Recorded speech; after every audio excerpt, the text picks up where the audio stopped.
Yes. Just checking it's working. Checking. Can we meet? Can we bring the meeting to order, please?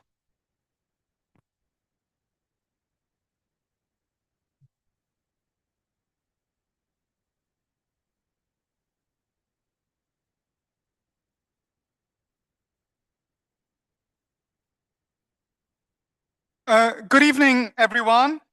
I would like to welcome the Mayor, all members, and our guests to the Old Town Hall, Stratford. I would like to welcome the members of the public and press who are physically attending or are watching on YouTube. The meeting is being filmed for broadcast on YouTube.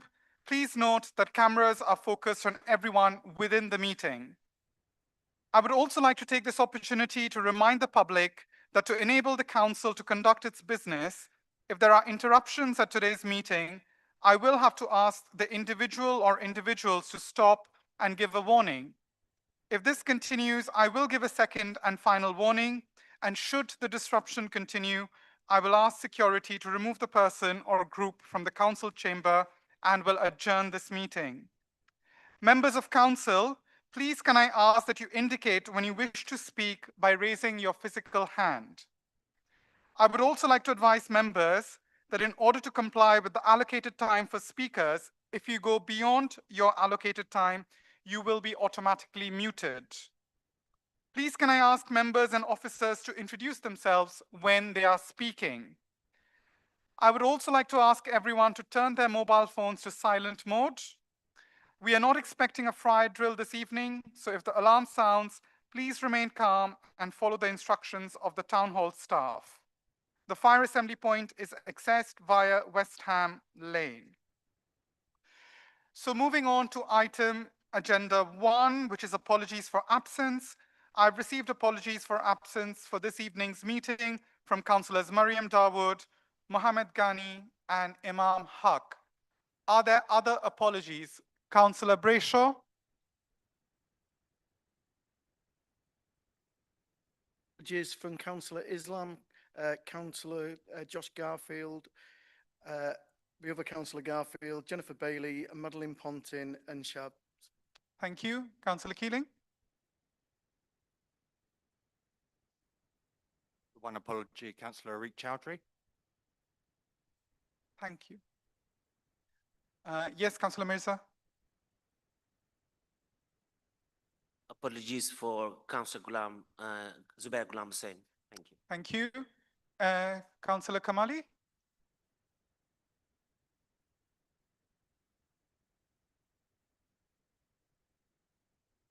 Councillor Tony Wilson, Shaban Mohammed, and Salim Patel. Thank you.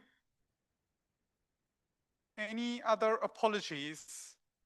I've also received apologies from Abby Gabago, and I've been told that Paul Kitson is going to be deputizing on her behalf. Okay, moving on to item 2, declarations of interest. Are there any members wishing to declare any disclosable pecuniary interest or any other interest that they may have in any matter which is to be considered in this meeting? No declarations. Excellent. Moving on to item 3, which is minutes of our last meeting. I move the minutes of the meeting of the annual meeting of the council held on 22nd May 2025. Do I have a seconder, please? Councillor Kamali?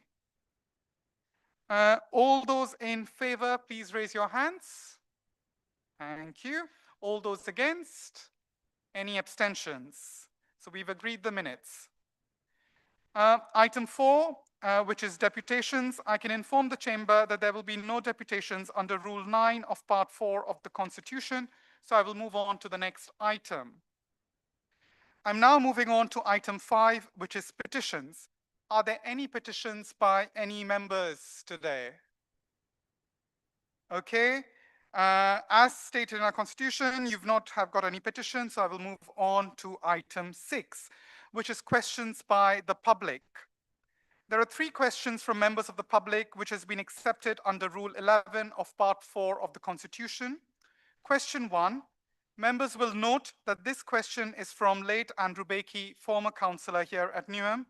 His question was received before our annual meeting, and to honour his request, the response is attached on the supplementary agenda, which was published earlier today. Question 2, Che Wo Wang. Is Che Wo Wang over here? Do you want to come and read out your question?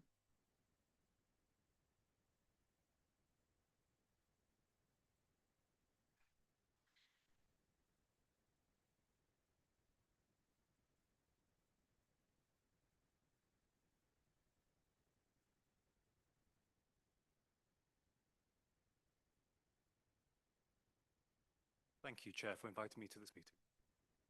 I'm afraid that I'm going to have to go off memory in terms of the question asked to this council. Thank you very much. Thank you.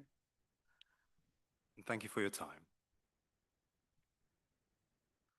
The question is as such. In the heat of the summer, the homeless are more at risk of heat-associated medical issues such as dehydration. Is there a way that the council can deliver clean water for the homeless and ensure hydration? Thank you for your time. Thank you very much. Can I call upon Councillor Neil Wilson to respond by reading out the response?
Sorry, Chair, I do apologise for the delay. We've It's had all some right. IT issues all day. Yes, just so people are aware, we had IT issues today. Yeah.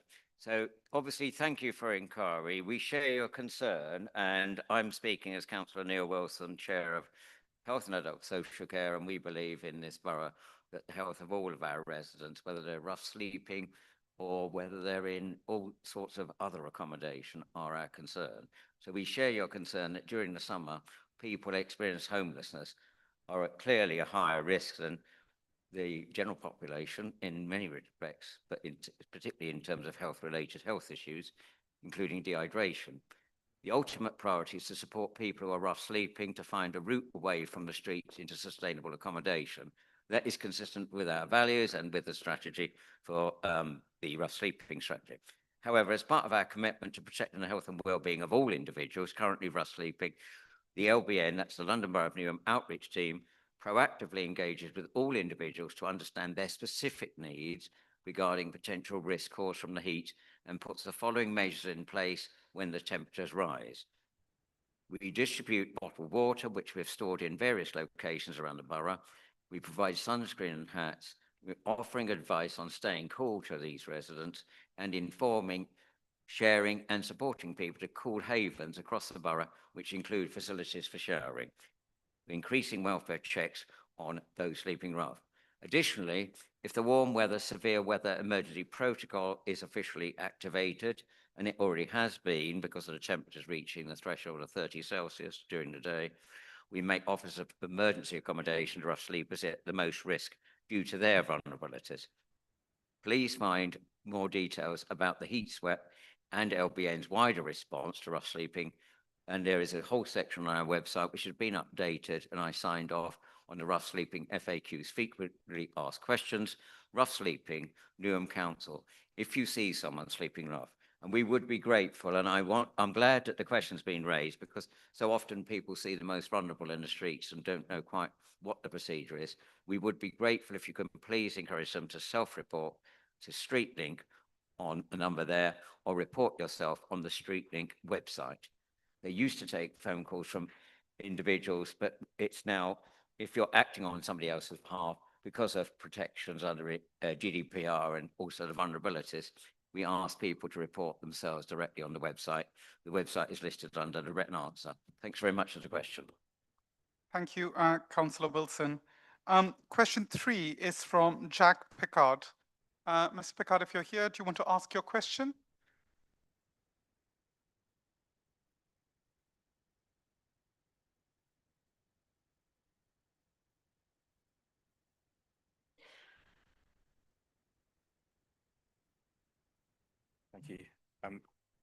Thank you. Thank you very much for having me. It's Jack Pickard, a Green Party member. We surveyed 100 residents in Forest Gate South over the last 6 months, and sort of again found that their greatest concern is crime and antisocial behaviour.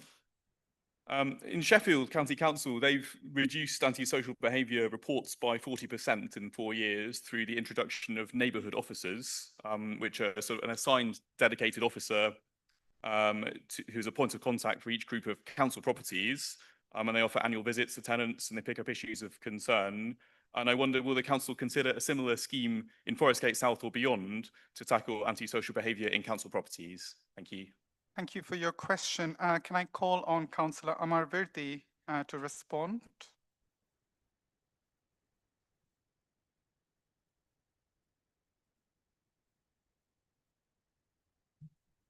Councillor Amarvirdi, Statute Deputy Mayor, Cabinet Member for Community Safety and Cabinet Member for Housing Needs, PRS and Private Rental Sector. Thank you, Jack, for the question, really pertinent question, especially in terms of the challenges which we're facing in Forest Gate and ultimately in Newham. Grateful for the question highlighting Sheffield City Council. Obviously, it's really good to see demonstration across other local authorities and this good practice. One of the key things is around reaching out to authorities to understand more the role of neighbourhood officers, and if there's any learning for us as a council for us to demonstrate good practice. Conscious of the local context, which difference compared to other local authorities and the challenges drawing comparison between authorities and the different type and size. We're, however, always keen to learn from others as well as the information that comes from residents and share our successes. If possible, as officer would all like to gain further insights from the survey, so I would welcome if that survey could be shared to us as well, because I think it's really important that civic nature and pride fundamentally get shared to us as good practice. Demonstrating the challenges that the council faces, obviously want to make a commitment to the substantial community safety department, which includes 30 dedicated officers to public safety, resident ASB, tenancy enforcement, crime prevention and reduction. This in addition to dedicated specialist teams looking at environmental crime and parking enforcement as a whole round council approach. We are pleased to see the new Labour government taking steps to reduce crime and ASB and pledging 3,000 new police officers and 4,000 police community support officers nationally and strengthening powers to enforcement agencies under the new crime and policing bill. For example, the respect orders. Furthermore, I've got meetings with MOPAC and others on the 15th of July, which obviously will give more indication around the powers that be. Recognising the complex issue of crime and disorder, this obviously can't be solved alone, and recognise the need for obviously resident involvement, which plays a key part and role in that. One of the key things was our new enforcement, community enforcement model, which was launched in autumn. This is a new approach to be really target specific and demonstrate improvement across the borough and working with key stakeholders like the Met Police and London Fire Brigade in tackling ASB issues and problem solving.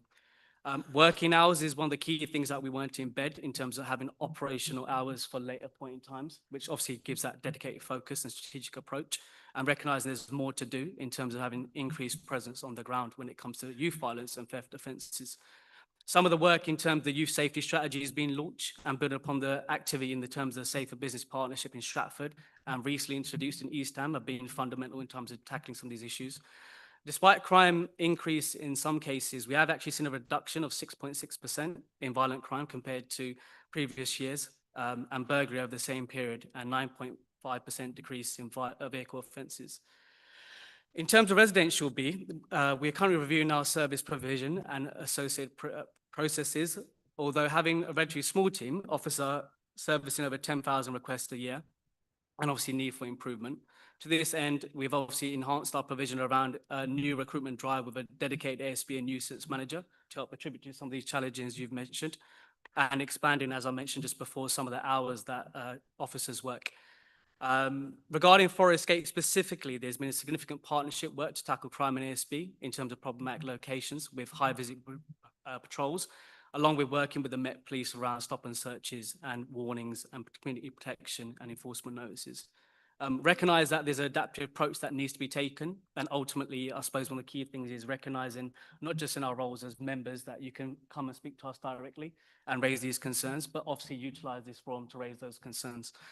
And I suppose one of the main things I wanted to conclude on is just around the neighbourhood forums, which obviously will be up and coming, which obviously we shared to all residents around listening to your concerns and how we can shape change in neighbourhoods.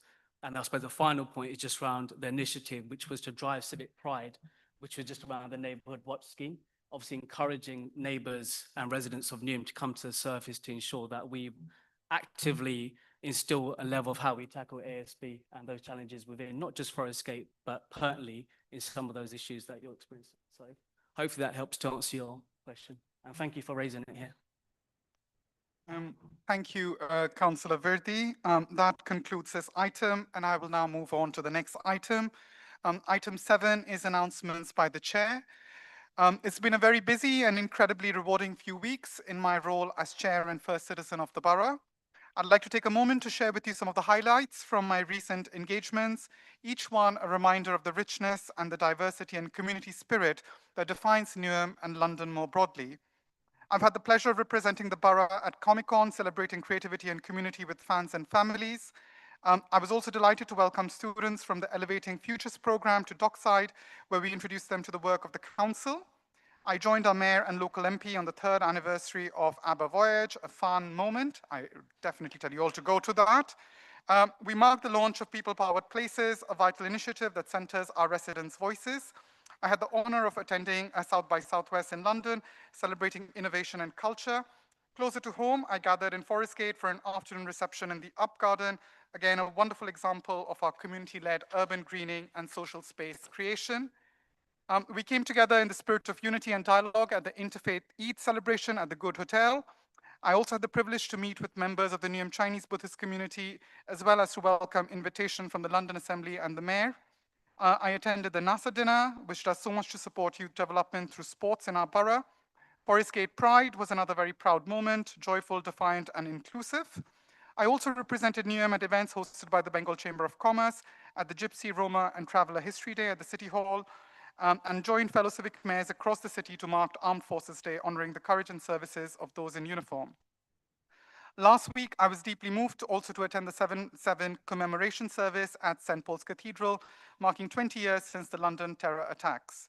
It was a powerful reminder of the resilience and unity that emerged in the face of tragedy. We also celebrated Windrush Day, recognizing the immeasurable contributions of the Windrush generation to our borough and beyond. And every Tuesday, I have the special honor of conducting our borough citizenship ceremonies. Again, a very deeply moving experience, welcoming new citizens to the Newham family. I also want to remind colleagues that Newham is celebrating South Asian Heritage Month in July and August, celebrating the rich history and diversity of South Asian people who have made Newham their home. The theme for this year is Roots to Our Roots, with a vibrant series of free cultural events. Please look at our website and join us. I also want to take this opportunity to send a few condolences. Like many of us, I was devastated to hear the news of the tragic incident that took place last month involving Air India flight AI 171. Our thoughts are with everyone affected, including members from our own Newham community. We also extend our condolences to the family and friends of Lorraine Tabon, founder and leader of Lola's Homeless Ladder for 10 years, who passed away in March this year. Lorraine and Lola's Homeless Ladder helped many hundreds of people and touched so many lives in providing relief and assistance to people facing homelessness and financial hardship in Newham and adjacent boroughs. Our thoughts are also with our colleague, Councillor Joy Laguda, who lost her sister last month, Margaret Relefata. And finally, I would also like to tell the council that former councillor Frida Bourne passed away last month. If it is all right with all of you, I would like for those of you who can stand for a minute's silence in memory of the victims of Air India flight of Lorraine Tabon, Frida Bourne, and Margaret Relefata. Thank you.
Thank you, everyone.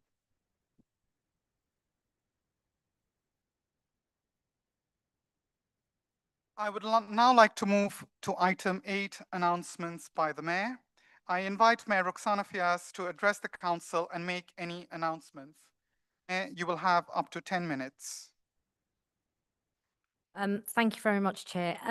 Good evening, colleagues and members of the public, our local residents here with us tonight. I hope you are all doing well, and a special welcome to Mr. Kai Bangbola, Father of Zain. There will be a motion that will be debated this evening, and in my short words of exchange welcoming him here this evening, he revealed that he's actually a Newham lad. He went to Rokeby School, formerly known as Trinity, so he's got an indelible connection to Newham, and I just wanted to say we really are honoured for you to be here this evening, and we are sorry that because of our constitution you won't be able to speak. But I'm hoping that you would accept my offer to come and speak to me and cabinet members at the next meeting of my cabinet, and we can schedule it according to your availability. Colleagues, I want to start by talking about a point in time some 7 years ago when I stood to be the mayor for the people of this great borough back in 2018. It was because I believed deeply in my community. I believe deeply in the people of this borough, in their resilience, their creativity, their right to be heard. And I believe in their absolute diligence and commitment to making Newham a better place. It reflects my commitment to ensuring that all of us collectively can do all that we can to build a council that is rooted in fairness and in transparency, one that is up there standing up for residents in allyship, tackling all of those challenges that they face day to day, including inequality, and tackling that head on, and never settling for the way things are or have always been done. It's part of what Building a Fairer Newham is all about, an agenda that we've been driving since 2022, and before then, people at the heart of everything that we do remains an underpinning of our quest for fairness. And over the past years, we've driven forward that vision together with our people. And yes, at times, there have been challenges with regards to us explaining what we're doing and explaining that well. And absolutely, at times, there's been things that we've had to do, and absolutely hearing them better as we advance our mission and plan. We've made real changes that matter, introducing People Power Places, the largest participatory budget exercise anywhere in the country, where some £1.6 million is distributed through a determination by residents to improve the places that they live. We're investing, we're putting social justice at the heart of everything that we do. And through our Building a Fairer Newham project, we've laid the foundations of a more equal, more caring borough. And now we are building on those foundations with the next phase of our work, Opportunity Newham. Fairness is not just about removing barriers, it's about actively opening doors to jobs, to homes, to education, to a better life. And Opportunity Newham is our borough-wide mission to ensure every resident, no matter what their background, postcode or past, can access the opportunities that this borough is creating. It's about delivery, it's about equity, and it's about results. There is no denying that our borough is changing. From the north to the south, east to the west, we're seeing investment, innovation and renewal, and Newham is growing London in this east. Our cultural and creative sectors are booming. Partnerships with universities like UCL East, UAL and UEL are building skills and pathways into future industries. And our borough is fast becoming an undeniable hub for London's creatives. While this investment is a testament to the inclusive growth agenda we are driving, I want to be clear that the opportunities created through our inclusive growth plan and in our borough will mean nothing if our residents do not experience the benefits. It must mean decent homes, good jobs, safe streets, better schools, cleaner air, and accessible public services for everyone and not just a few. That is the test of our success and the standard we will continue to hold ourselves to, and we should be proud of our progress so far. Over the past 7 years, we've grown our Healthy Schools programme from 0 to over 90 schools, driving better nutrition, higher attendance, increasing social mobility and better outcomes for our young people. And Councillor John Morris will be talking more about that. This year, we've risen 6 places in the Healthy Streets scorecard, making Newham one of London's most improved boroughs for active, safe travel. We've strengthened local enforcement, tackled antisocial behaviour, redesigned our public spaces for health and dignity, and empowered residents to shape the future of the places that they live. We're delivering thousands of new homes through our Affordable Homes for Newham programme with major schemes like Carpenters, Custom House and Canning Town. And there's major investment being pumped into our borough through major developers like Barclay Homes, where they are investing in their scheme on Manor Road in West Ham and the Beckton Riverside. Of course, there's the big major scheme being driven by Lendlease in partnership with the Crown Estate over in the majestic Royal Docks, called the Silvertown scheme. We're continuing to campaign for investment into our infrastructure, transport infrastructure in Stratford Station and the DLR extension to Beckton, while simultaneously delivering active travel routes, improving Lee Liver links and progressing our bridges programme. Newham is already well connected, but there is more to do. We've also invested over that period some £60 million into our high streets, restoring heritage buildings, creating healthy streets, and commissioning public art that celebrates our community. However, transforming our borough also requires a willingness to be accountable, and that's exactly what we've been driving since 2018. And in response, in May, to the non-statutory best value notice, you will see that an item on this matter is scheduled for later this evening. But I'd like to make a few comments now ahead of that. When issued, we accepted the non-statutory best value notice immediately because accountability is not something we avoid, it's something we own. As you all know, prior to the notice, we initiated a LGA Corporate Peer Challenge to review how we function and deliver. That work is now guiding our comprehensive response, supported by the Transformation and Improvement Board, chaired by independent Mr. Rob Whiteman, and that was formed last year. We are working closely with the Ministry of Housing, Communities and Local Government to demonstrate how we are meeting the requirement, building trust, raising standards, and delivering lasting improvement. All of this is about both individual and collective responsibility. From me as the Mayor, Cabinet members and executive members, scrutiny chairs to councillors and every council officer, because every one of us has a duty and an obligation in delivering best value for our residents. Because residents deserve it, and rightly, we should demand from us all results. This work around the best value, this focus, transparency and drive for improvement is not happening in the background. It is central to Opportunity Newham, which is here and now. We are making sure every pound we spend works for our people. Every service we deliver is accountable to those who use it, and every issue is met not with excuses, but action. It's about building a council fit for the decades to come. That's why central 1 minute. to this central to Opportunity Newham is the promise to ensure every resident has the skills necessary to harness the digital future.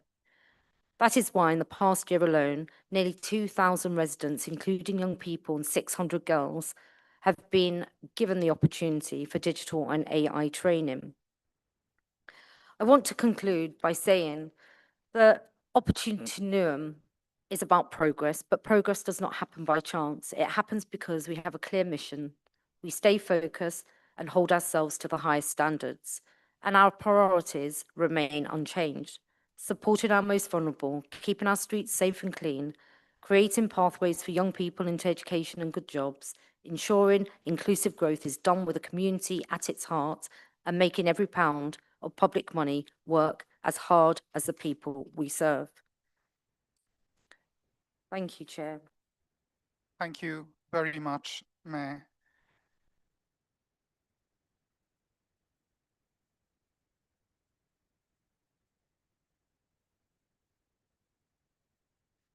As chair, I've also been informed that due to personal circumstances, the mayor will be leaving the meeting at this stage. So I'm going to be inviting Councillor Verdi, who is the statutory deputy mayor, to come up here, please.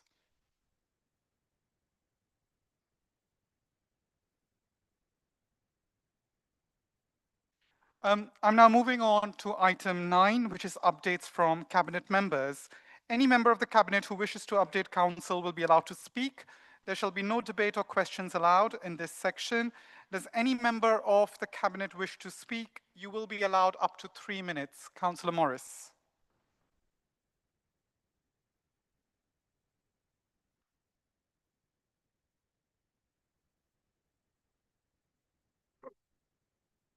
Thank you, Chair.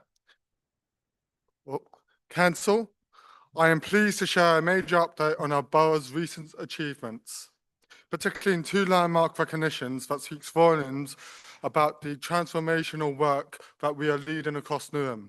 First and foremost, I'm delighted to announce that Newham's Just Transition Team and Sustainable Transport Teams has won a LGC Local Government Chronicle Award for Net Zero, clinching national recognition for our borough-wide efforts to deliver climate action and environmental justice in a way that is inclusive, community-led and equitable. This isn't just an award, it's a testament to the hard work of officers working collaboratively to make the green transition fair for all.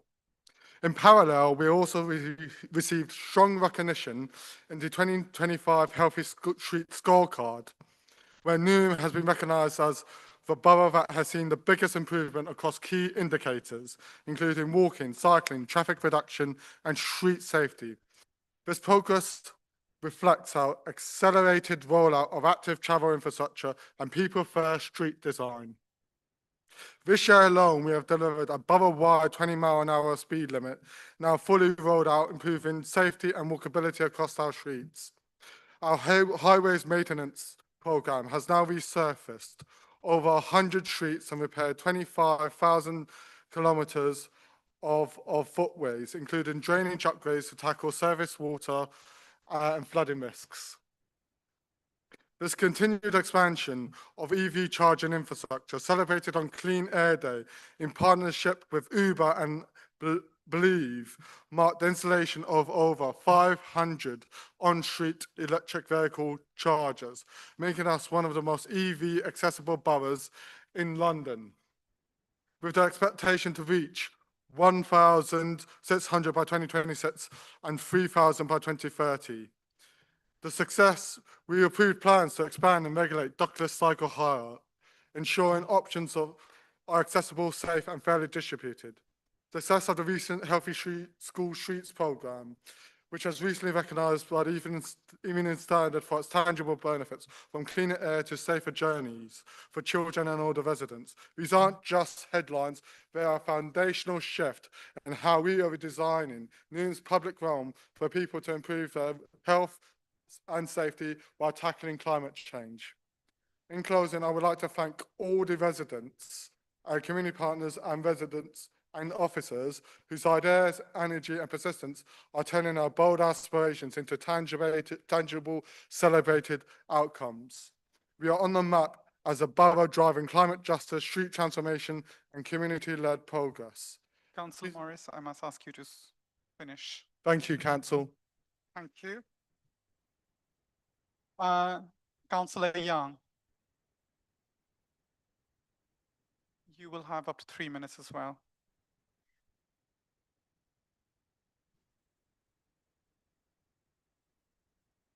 Thank you, Chair. Council, in October last year, the Regulator of Social Housing issued a C4 judgment against this council, exposing serious failures in how housing was managed. These weren't just technical failings, they were failures that impacted the safety, dignity, and trust of our residents. And we were right to apologise. But apologies alone don't rebuild trust. Action does. That's why we've taken a hard look at the root causes, brought in external scrutiny, and made it clear we are drawing a line under the past and looking to the future. In May, we launched Improving Your Homes, Newham's Housing Services Improvement Plan, our blueprint for long-term systemic reform. This isn't just about fixing leaks or about missed appointments. It's about fundamentally changing how we work, how we listen, and how we're held accountable. We've introduced new governance, with residents now impacting our plans through the Resident Challenge Board.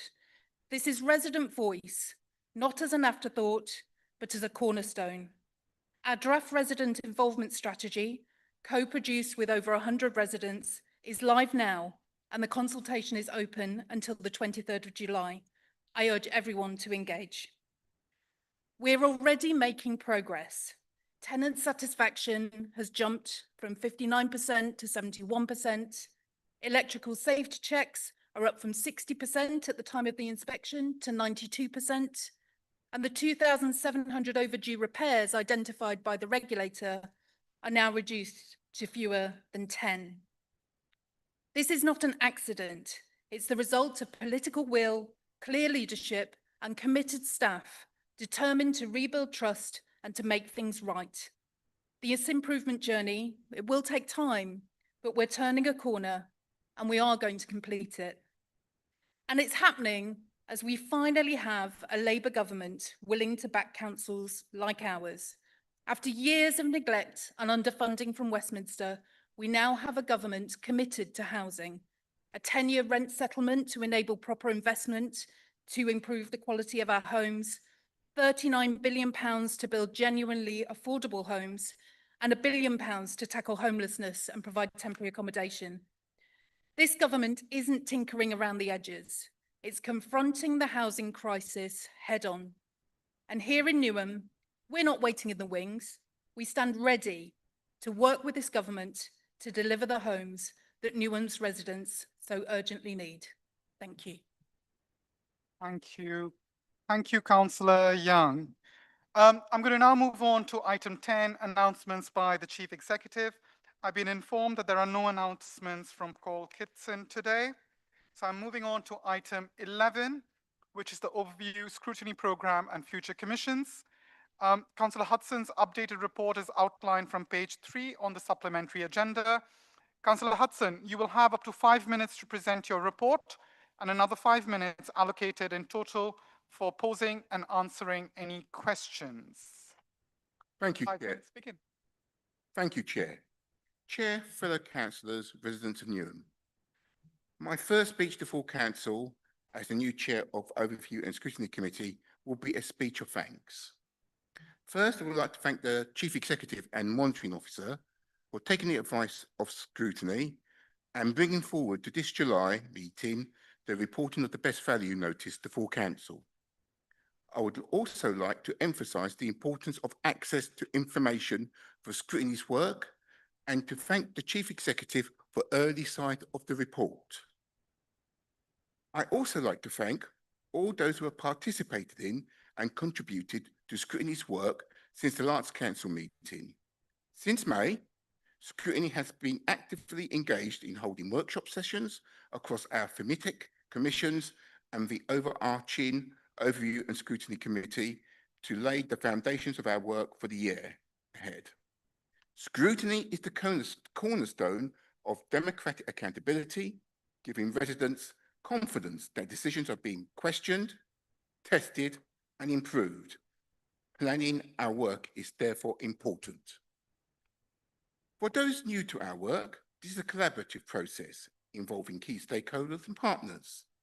Scrutiny holds a series of informal meetings, constructive discussions between scrutiny members, council officers, executive members, and other key stakeholders to help us in narrowing our focus for our work. This careful work planning enables us to look at the right topics, at the right time, in the right way.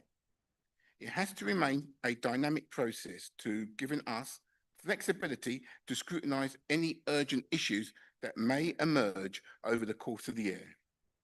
The details are being finalised and we'll be able to share the work programme itself later this month.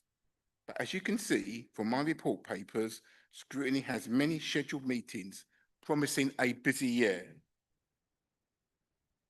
As Scrutiny prepares for its first formal meeting on the 22nd of July, and as we in Scrutiny consider our responsibilities for the year ahead, this requires reflection on the past year.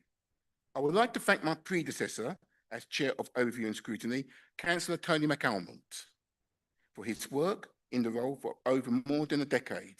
He's committed to ensuring that voices of our residents were heard, sets the bar. On behalf of Council, I'd like to thank him for his service and his ongoing contribution for his work.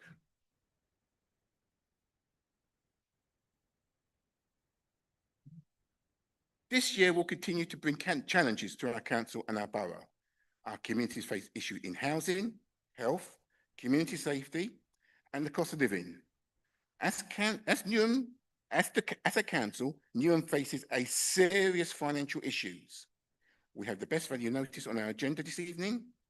In Scrutiny, I will be building in this particular Scrutiny work and successes over the past 2 years, and as we rise to those challenges. My final thanks of the evening, therefore, goes to, forgive me, I've lost my train of thought. My final thanks of the evening, therefore, are future thanks. My thanks to all those who will assist Scrutiny members in the year in Scrutiny's transparency and accountability mandate. My thanks in advance to all those key parties and stakeholders, community organisations, the NHS, the Metropolitan Police Service, our schools and executive members and council members, and our council officers who will continue our work and help us to fulfil Scrutiny's role as we ask the key questions. Are we doing enough? Are we doing it fairly? Are we doing it well? All key questions in 2025-26 as we in Scrutiny continue to serve the residents of our borough. Thank you very much. Thank you, Councillor Hudson. Just before we move to the Q&A, I've just been informed that there is a Mercedes with the number KR04EK2. If you're in this room, your car is blocking another car. Could you go downstairs and move your car? KR04EK2. Oh, EKZ, sorry, EKZ. Okay, I hope you've all got that number. Thank you very much. Councillor Hudson, you've got 5 minutes now for questions and answers. Are there any questions? Are there any questions from people? None. Okay. Thank you very much. Thank you very much, Councillor Hudson. Okay, item 12 is update from Newham Partners.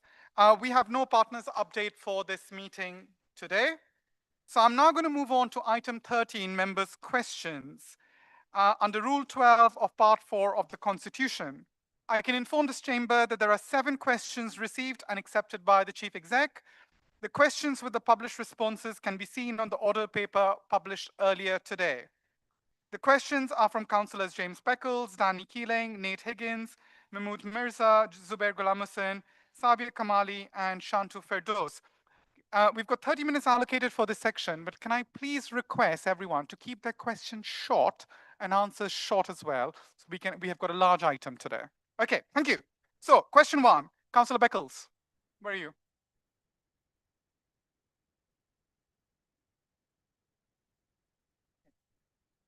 Thank you, Council, and thank you, Chair, for bringing me forward.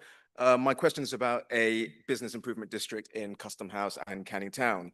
This would give local businesses a stronger voice in shaping their community and ensuring economic benefits reach everyone. The south of Newham often feels overlooked, with attention and resources disproportionately allocated to the north of the A13. While development has surged, residents haven't consistently seen its benefits reflected in thriving high streets. The Greater London Authority, GLA, highlights several advantages of BIDS. Funding is ring-fenced for local improvements, increased footfall, crime reduction, stronger business networks, and direct engagement with councils and other public bodies. Stratford Original has already proven how BIDS can transform areas, making them safer and more attractive. Custom House residents take pride in their neighborhood, but a bid would help elevate its profile, attract investment, and create a more vibrant, connected local economy. Will the Cabinet Member for Inclusive Economy support this creation to ensure our community gets the attention it deserves? Councillor Beckles, in lieu of the Cabinet Member, can I ask Councillor Verdi? Thank you, Councillor Beckles, for your question, and I know you got a pertinent second question.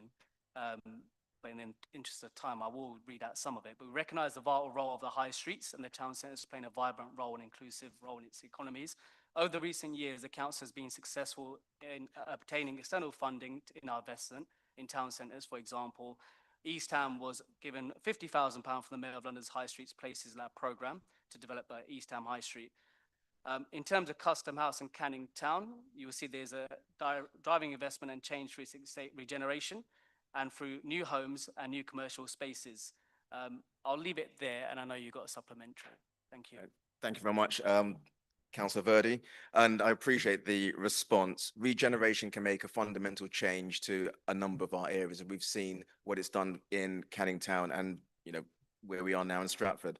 However, businesses are the real levers of that, bring in footfall, bring in business, and the council as a strategic convener, anchor institution, as part of our previous documents, has stated that we can bring people together, we can bring businesses. So I would urge you, and please urge the Cabinet Member for Inclusive Economy, to look at using our strategic functions and convening powers, bring businesses, bring people. We've got the ambition, and the people of Custom House would really appreciate it. Thank you. Thank you very much. Can I call upon Councillor Keeling for question 2? And unlike Councillor Beckles, you might want to keep it shorter. Thank you, Chair. In the height of summer, our cycleway connecting north to south is closed. The Mayor of London said to the Green Assembly member, Caroline Russell, it is London Borough of Newham's responsibility. There is a link also in the question. Could alternatives not be worked with Thames Water to make the Greenway still accessible, or safe alternatives be found? Oh, thank you. Councillor Sarawis? Short answer. Thank you, Chair, and thank you, Danny. We recognise the importance of the Newham Greenway as a strategic walking and cycling route, and are equally disappointed that the owner of the route, Thames Water, have not been able to maintain access during essential repairs to the northern outfall sewer on which the Greenway sits. Following the recent update from Thames Water that the geographic extent and duration of the closure of the Greenway is to be extended, Newham Council officers are currently progressing feasibility and design work for upgrades to the now longer diversion route, and are working to secure support from Thames Water and Transport for London for this work. We will aim to agree and deliver these improvements as soon as possible. Thank you. Councillor Keeling, do you have a supplementary? Yes, thank you, Chair. Can I ask if this Cabinet would review the current diversion specifically on Abbey Road Bridge, due to the large amount of signage which blocks all the pavements and cyclists having to go over a bridge which cars are not supposed to overtake on? Councillor Rose? Yes, thank you, Danny. I will take that back to officers and get you a written response. Thank you very much. Question 3, can I call upon Councillor Higgins to ask your question?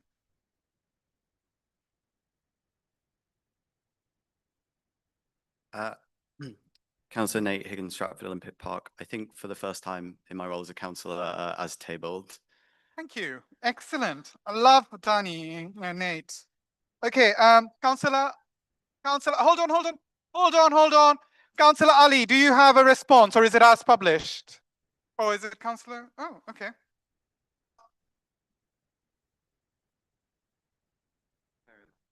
Sorry, Councillor Patel.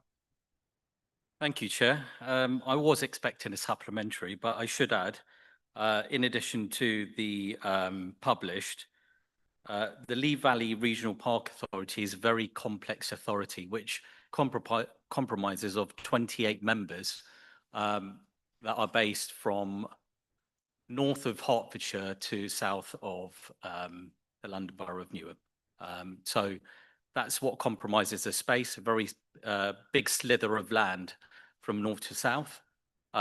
It was run by a Tory authority up until last month. So in response to Councillor Higgins, in terms of what I'm doing personally to ensure Newham residents are being heard, I've managed to pause the decision, which has been mentioned, which will be discussed at an executive committee meeting. Note, but I do not sit on the executive committee, but I will be attending in order to put forward submissions and put forward the submissions that I've been hearing by residents, because there have been multiple, and meeting with relevant stakeholders to do so.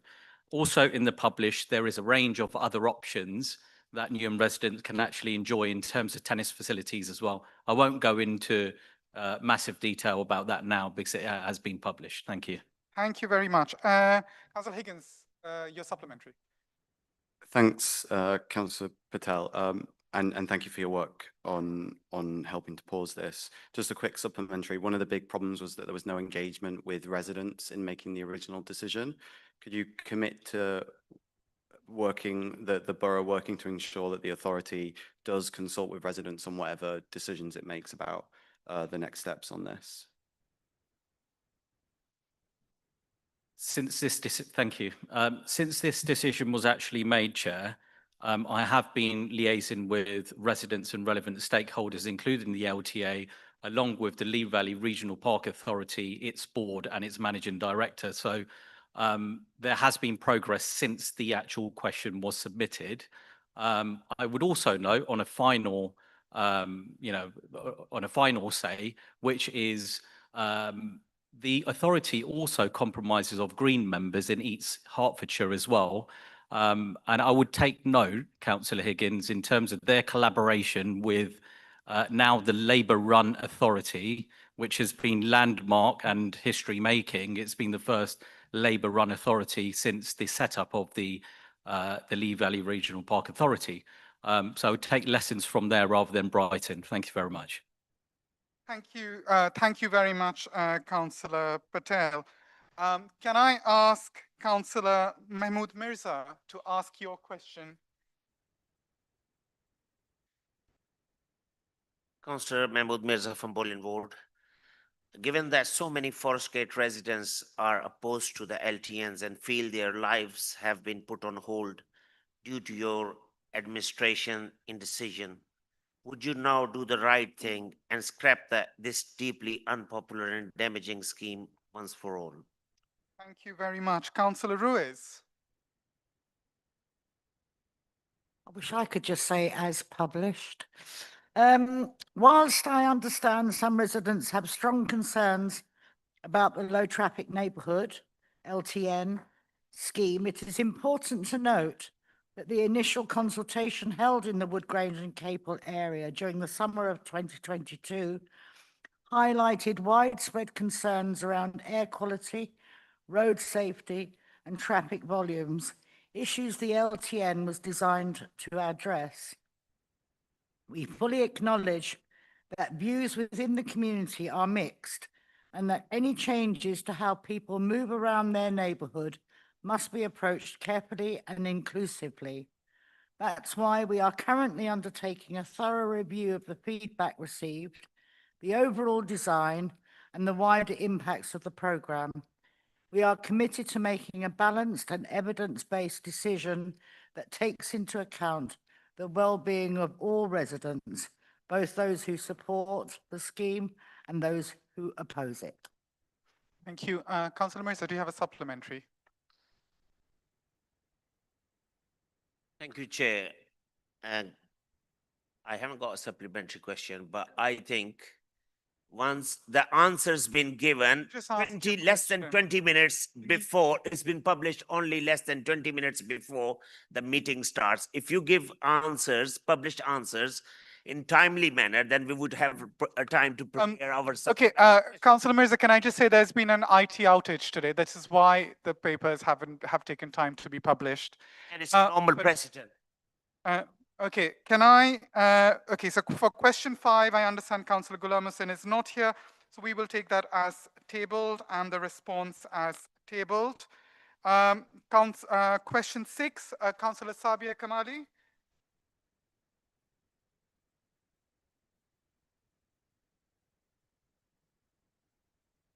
Councillor Sabia Kamali, Stratford Ward. As someone who is working directly with families in Newham who are facing increasingly pressure due to the cost of living crisis, I see just how important accessible support is. Can the Cabinet lead explain how our family hubs are currently helping families with key needs such as childcare, mental health support, access to essential services? Thank you, Councillor Kamali. Councillor Ruiz again. As tabled? As well, no, she won't accept that. Okay, Newham is one of the 75 local authorities funded through the National Family Hubs and Start for Life programme. Our 4 family hubs provide accessible, early and joined-up support for families across the borough.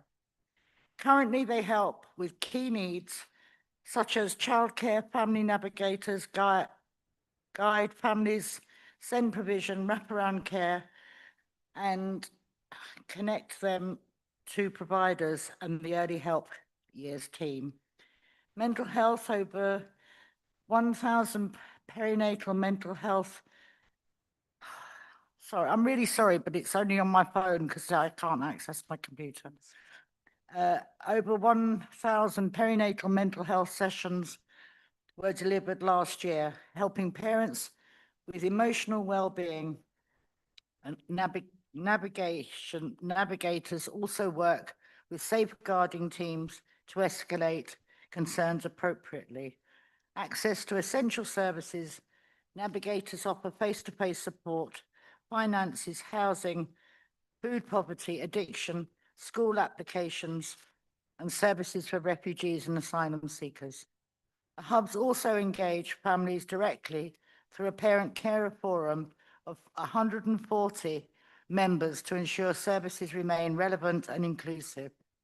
In terms of future plans, we've recently launched a 4th hub in the West locality and are expanding services by recruiting a midwife to deliver antenatal care directly through the hubs.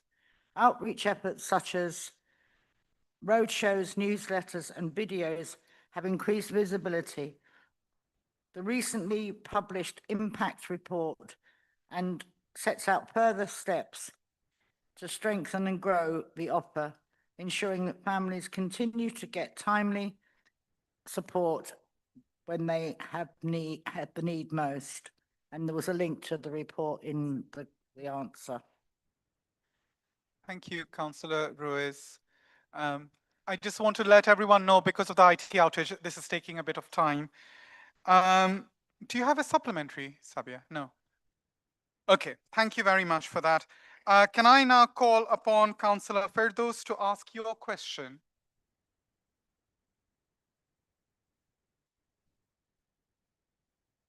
Good evening, Chair and all. I'm Shanta Firdaus, Councillor for East Ham. Our customer service provides good service most of the times. My question to Councillor Charlene. So our customer service provides good service most of the times. Under difficult time, constraints, and capacity issues. Occasionally, it fails to meet the exceptions. Can I ask you, please, what are the improvements in the pipeline to make our customer service, to make our service team's helpline exceed our resident exceptions? Thank you. Thank you, Councillor Firdaus. Councillor McLean. Brilliant. Thank you, Chair. Councillor Charlotte McLean, Cabinet Member for Resident Engagement and Resident Experience. Thank you so much for your question, Councillor Firdaus. Within our transformation programme, we have a number of work streams focused on delivering an improved resident experience as they expect accessible, user-friendly digital services for routine transactions and staff who are available to help with more complex issues. The programme will increase residents' ability to self-service, provide clear information and guidance, and automate processes to resolve inquiries more quickly. So some examples are, so far we have launched a new chatbot and live chat function so residents can get support from contact centre staff. Introduced voice automation on our phones so residents can get text messages with links to the forms they need to complete. And we're about to launch new parking pages on our website to help residents navigate issues such as PCNs. There are many improvements planned over the next 12 months, all of which help us to deliver to residents' expectations and improve their experience. Thank you, Councillor McLean. Is there a supplementary, Councillor Firdaus? Yes, please ask. Thank you, Chair, and thank you, Charlene. During the busy periods before reaching the relevant department, few calls get disconnected after a certain time. How we can improve this, please? Thank you. Councillor McLean. Brilliant. Thank you for that supplementary question. Sometimes calls are abandoned. It's not the fault of the staff, it's the general phone system. I know that it can be frustrating at times, but our abandonment rate has gone down somewhat, and we're seeing improvements on that, and hopefully it will go down to near zero. Brilliant. Thank you. Thank you very much, Councillor McLean. So that concludes item 13. Swiftly moving on to item 14, which is the report of the cross-party working group to support the positive development of culture and relationships. The report is outlined from page 35 on the agenda, and I call on Councillor Anne Easter to propose this, to move the report. You will have up to 5 minutes. I'll have to make up some jokes then. Thank you, Chair. Good evening, Council. I'm Anne Easter, one of the councillors for Royal Albert Ward. Last week, in a trailer for the popular BBC Radio 4 programme Moral Maze, Michael Burke asked the question, is getting on together something that can be achieved by government fiat? And that is, of course, fiat in the Latin sense of let it be done, rather than the Fiat 500. And we in the cross-party working group asked that question too. What does it take to encourage people to get on together? We know that the Local Government Association Corporate Peer Challenge had revealed various shortcomings.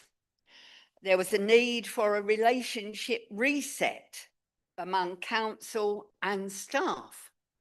There was a need for a culture change, and certainly more consideration of the widest equalities, diversities, and inclusions, with specific member development opportunities to undergird the learning process that will necessitate. And we think that learning process should be continuous, not just for new members. You can read about our discussions on page 35 to 46, and they were ably supported by Kate Herbert and various other people from the LGA. And I hope that you will support our recommendations. Perhaps the most important values in my book, is holding the dual charge of shared commitment to improve the lives of our residents. For surely that's why we're all here.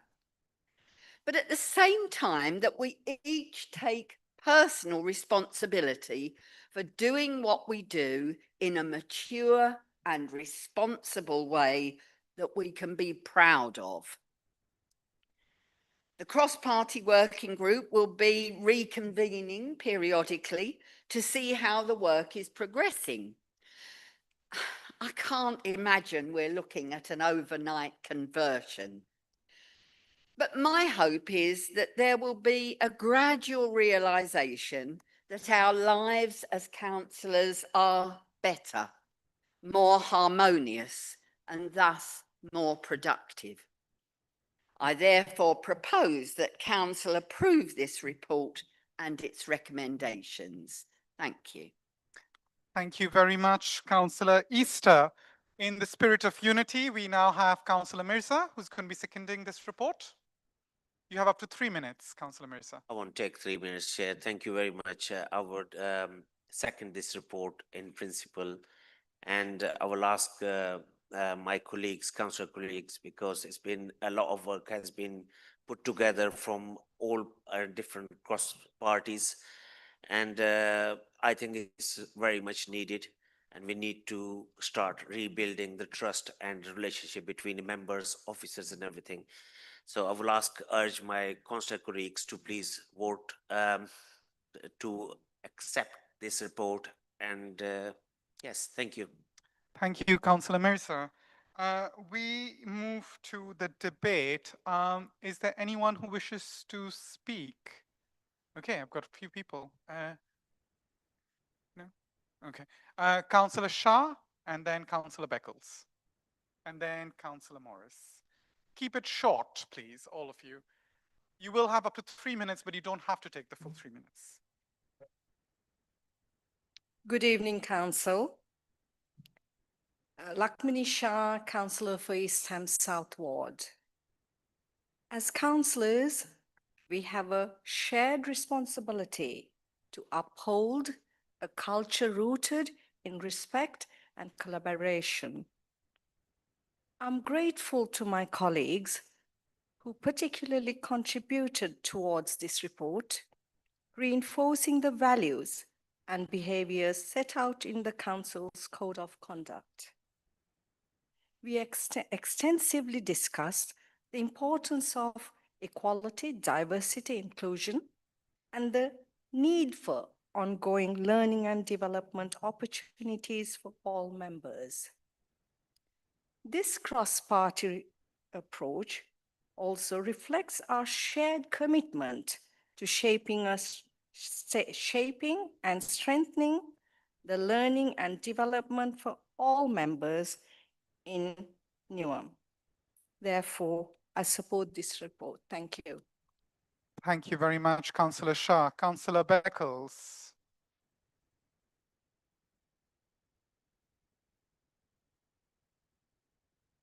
Thank you, Chair, and noted, I'll keep it short.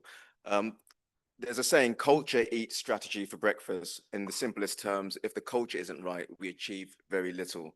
I welcome this report and its recommendations offer a reset in our approach as a council and the culture we embed as an organisation. However, a report and its recommendations is only as good as its implementation, political and organisational will to ensure we have a positive, inclusive and collaborative work culture that fosters debate and discussion in a friendly and compassionate manner. So, members, please support the report and please support the recommendations. Thank you. Thank you, Councillor Beckles. Councillor Morris, do you still want?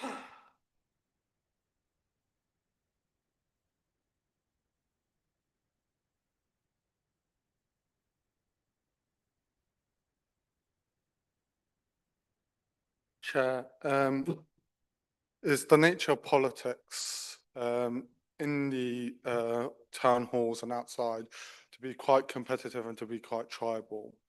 But that doesn't mean that we can't be kind and nice to one another. And actually, I kind of support the spirit of this report. What I will say is that it does take two to tango, and all parties have to invest in the cultural change and shift that this report recommends. Thank you, Chair. Thank you very much, Councillor Morris. Councillor Easter, you have a right to reply if you so wish to. No, thank you very much. Can we now move to the recommendations which are outlined on pages 35 and 36 on the agenda? So all those in favor, could you please raise your hand? Thank you. All those against? Any abstentions? The report has been approved. Thank you very much.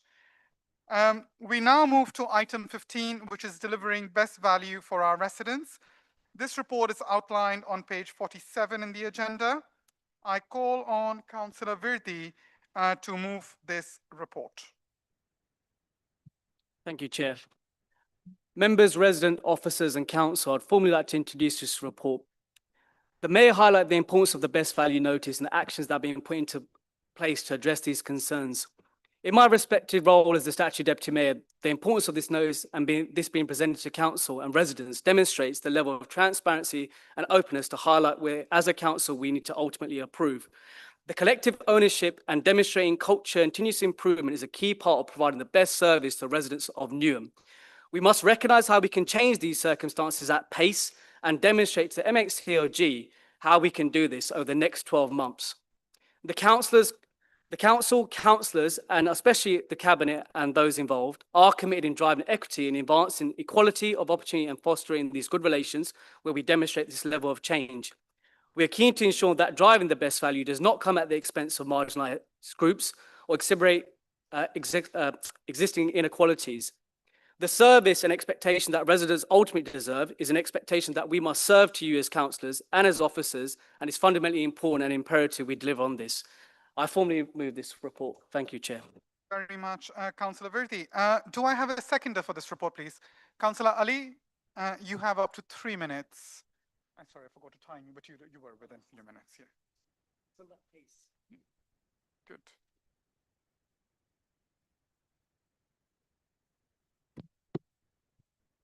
Thank you, Chair. Good evening, colleagues and those watching at home. Thank you, Councillor Virdi, for your proposals here. And all I will say, Chair, is that our residents, families, businesses, and community leaders rightly expect strong, honest, and responsible leadership from the Council. We need to, and we are always open, accountable, and transparent because we want to serve the people of this borough. The best value notice that we have received from the Council, from the government, you've seen in the report. I must say that this is serious and we are taking it seriously. And even though it is of a non-statutory notice, we must demonstrate that we are doing everything we can to demonstrate value for money for our residents. Can I say, Chair, that we are already on an improvement journey and we have a track record of delivering. You may recall back in 2021, we turned around the education service, and you heard my colleague, Councillor Blossom and Councillor Morris, telling you exactly what we have done so far in terms of the different areas of responsibility they have, particularly housing and the safety and security and environmental improvements. Amongst the issues raised within the best value notice were financial stability, and I think my colleague, Councillor Hudson, has quite rightly raised the seriousness of the issue as well, and I look forward to working with him and others to make sure that we are tackling the issues collectively in that sense. So we have already undertaken a number of actions. We were one of the first few councils that actually have delivered the budget accounts in time. Not many councils have done that. We are reviewing the expenditure in many fronts to make sure that we are saving money, increasing efficiencies. We have a transformation agenda that's moving forward. We are undertaking cost limitations where possible.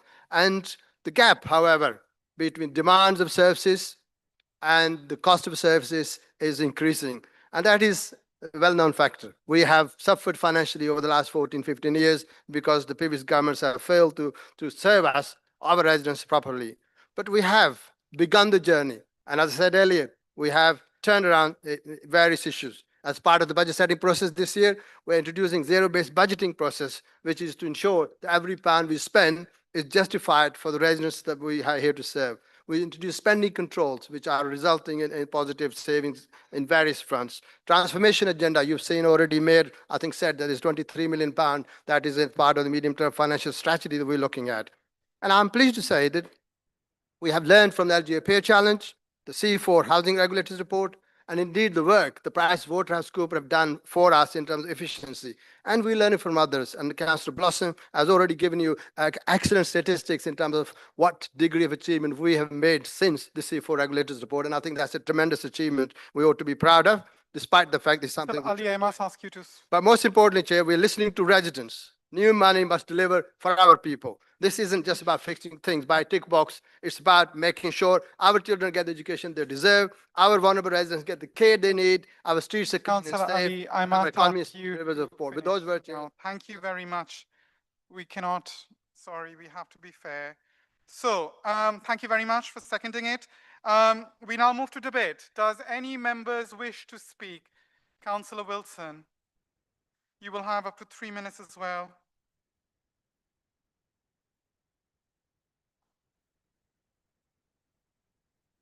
Thank you very much, Chair. I'm speaking, clearly there are references throughout this report to the adult social care improvement.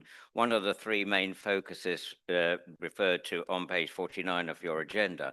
And it's important, while looking at page 59, for instance, that we had, and it's in a very important area, clearly, because we recently had a detailed deep dive into adult social care and our preparations for the CQC inspection, which is happening as we speak this very week.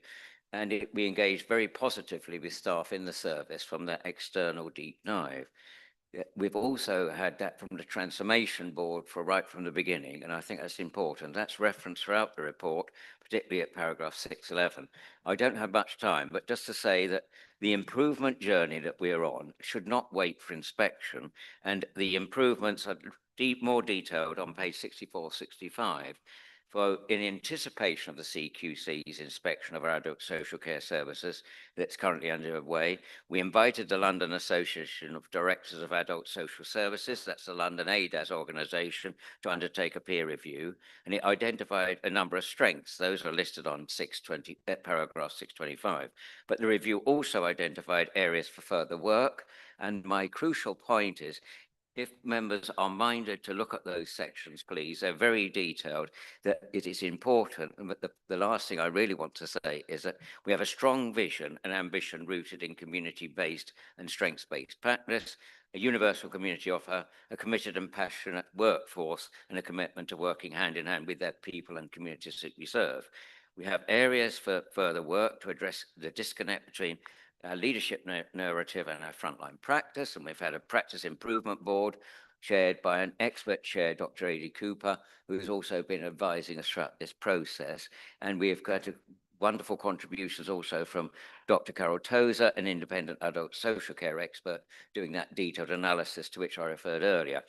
And the most important paragraph for me is 631 says the CQC inspection team will be on site in the borough 14th to the 16th of July.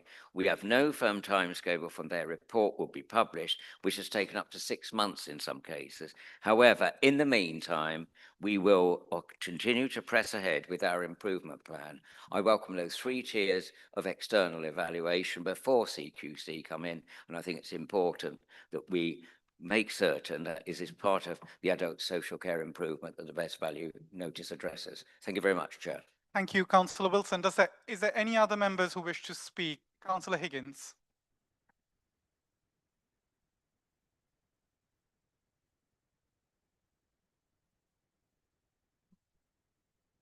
Thanks, Chair. This best value notice is a serious moment for us all.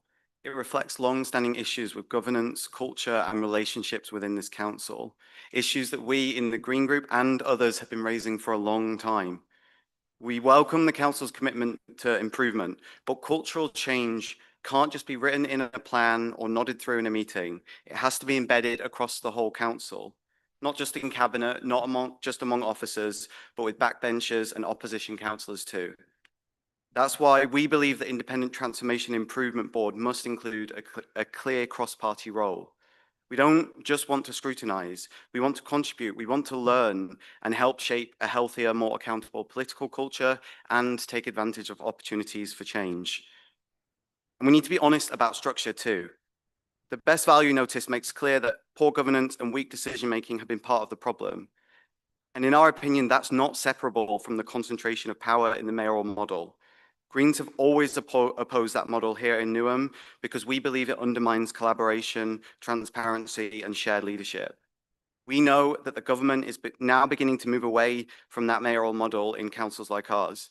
We urge ministers not to leave Newham behind in that reform. Our residents deserve a council where power is shared and where all councillors can play a meaningful role in shaping decisions. And we know that we need meaningful change in how local government is funded in this country. The government right now seems content to let council after council go to the wall instead of properly taxing wealth to provide resources to those who need it the most. It cannot be right that our wealthiest people earn more in their sleep than our average residents will ever earn from work. Finally, let's remember that best value must mean more than just financial efficiency.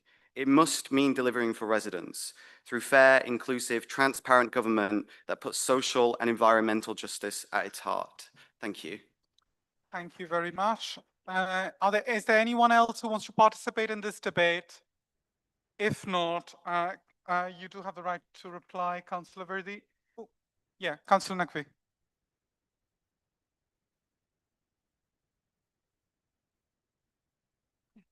Councillor Sophia Naqvi, Plaster Northwood. Chair, we have a legal and moral duty to deliver best value to our residents, not just in terms of cost, but in outcomes, impact and trust. But right now, I cannot confidently say we are meeting that standard. In housing, in repairs, in temporary accommodations, and how we use public funds, too many residents are not seeing that value. They are seeing delays, neglect, and poor communication. When families are living in damp homes, when complaints go unanswered, when millions are spent on nightly paid accommodation without long-term solutions, we are not delivering best value. Best value means listening to our residents, being transparent about our performance, and showing that every pound we spend improves lives. It means looking at our services critically, not defensively. And it means taking action when things fall short. If we are serious about serving our community, then best value cannot just be a requirement. It must be a culture, one that starts at the top and runs through every department and contract we manage. I urge the council to review not just what we do, but how we do it, and whether residents can genuinely say they feel they're getting the value, the service, and the respect they deserve. Thank you. Thank you, Councillor Naqvi. Is there any other members who wish to take part in this debate? If not, I'm going to ask Councillor Verdi for the right to reply. Thank you, Chair. Thank you, Councillor Higgins and Councillor Naqvi, for the remarks that you've made. I think it's really pertinent in terms of recognising that this is not just one thing that one member or as a council we're going to solve. One of the key things in the report, it talks about the relationship values between mayor, cabinet, corporate leadership team, cross-party member group, and you'll see later on in the meeting in terms of constitution, it looks at some of the demonstration of how we are trying to change as a council. You talked about some of the things that are really pertinent and are some of the residents are facing the challenging times around temporary accommodation. Similarly, you'll see a report that talks to some of the things that are being put into place to attribute to some of the challenges that residents are facing. In terms of best value notice, it's fundamental to recognise that as members, we all have a core role in terms of our improvement journey, in terms of becoming the best councillors that serve residents ultimately. We all have a role to play in that and attributing that to officers in their roles ultimately as well.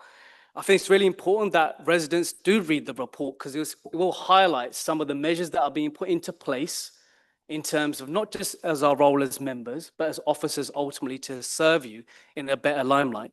So those that have not read the report, please do. I encourage you to read the report. It's fundamentally important that when statements are made, which are value, that we encourage residents to find the actions that are being put into place It's really important that that transparency that's been presented to us in council today is not just statements that don't carry that volume and weight. So I think it's really important that for the residents to see face value in terms of what the best value means to them and what the council is doing in our respective roles as members, they understand that. Thank you very much, Chair.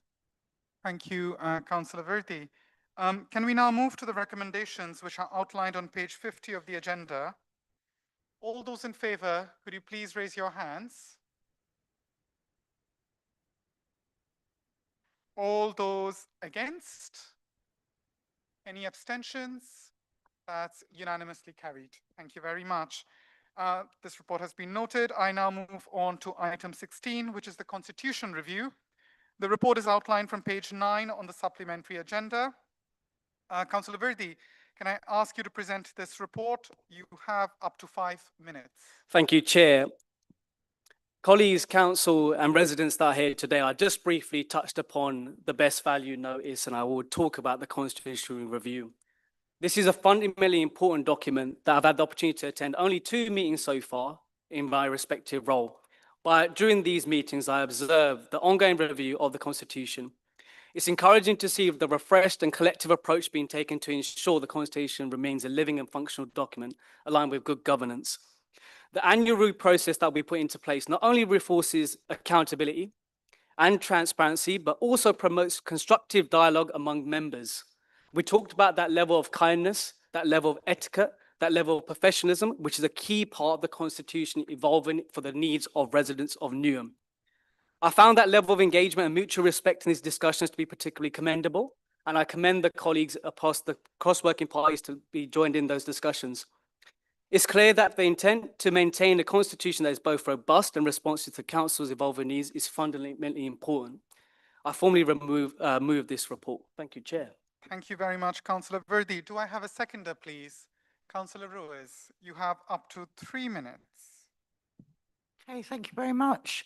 There'll be many of you who'll be surprised that I'm prepared to second a report on the Constitutional Working Party. However, I would like to support it, and I think that it's worth noting that since its establishment, we have held 18 meetings. This has been a slow and it's been labor intensive. I wasn't going to, no, I meant it was like a lot of work. But I have to say, on the time that I spent on the working group, it was always conducted in really good humour, in everybody wanting to do the very best. So I commend this report. It has been a slow process, but actually it was really needed. And I think that not only to the members of the working group, but actually officers have done a huge amount of work on this. And I thank you, because actually you're moving us into the 21st century with our constitution. So thank you. Thank you very much, Councillor Ruiz. Does any member want to debate? Oh, Councillor Hudson.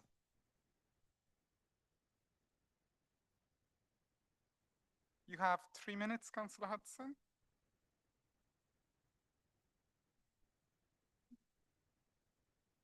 Thank you, Chair. Councillor Lester Hudson, Waltham Ward, also Chair of Overview and Scrutiny. Part of the constitutional review did include a review of Overview and Scrutiny. This is an ongoing review of terms of reference of Overview and Scrutiny, and this is normal practice. I'd like to say that Councillor McAlmont did a vast majority of the meetings. I only did 2. But I would like to say that Scrutiny worked together with the executive on these minor changes, and this was a great example of Scrutiny and the executive working together in cooperation, and we did really work together in cooperation. I know that there'll be further reviews in the future. Thank you very much. Short and sweet. Anyone else? Okay. Do you want to use your right to reply? Brilliant. Thank you very much. So can we now move to the recommendations, which are outlined on page 9 of the supplementary agenda? All those in favor, could you please raise your hands? Thank you. Anyone against? Any abstentions? That's unanimously carried. The report has been approved. Thank you very much. We now move on to item 17, which is the temporary accommodation task and finish report. And this is on the second supplementary agenda. I do not have the correct page numbers for this, but that's okay. You all know what I mean. So Councillor John Gray is going to be presenting this report. And John, you have 5 minutes. Yeah, thank you, Chair. Councillor John Gray, West Ham Ward. I've sort of chaired the working group into the temporary accommodation crisis, which followed a motion that was passed, I believe, unanimously at this council. And I would like to thank our chair, Councillor Rohit Dasgupta, for his work, and many officers, Councillor Amar as well, and also stakeholders and partners who've contributed into this working group and helped produce this report. I think everybody here is fully aware of the temporary accommodation crisis as it impacts Newham. And, you know, it is about 7,000 of our residents, individuals and families, are living in temporary accommodation, which is a blight, I think everybody here would agree, on our society. We looked about why Newham is such an outlier, so huge. We have 7,000 in Little Old Newham. In Birmingham, which is the largest authority in the country, with a population of nearly 1.2 million, they have 5,000. We have 7,000.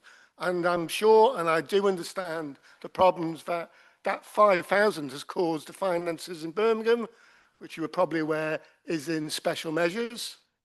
So what we've done is looked at things, we've met with various partners, stakeholders, and we have produced a number of recommendations.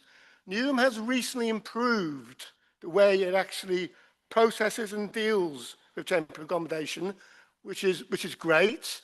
However, the numbers still continue to grow, and the cost still continues to grow as well.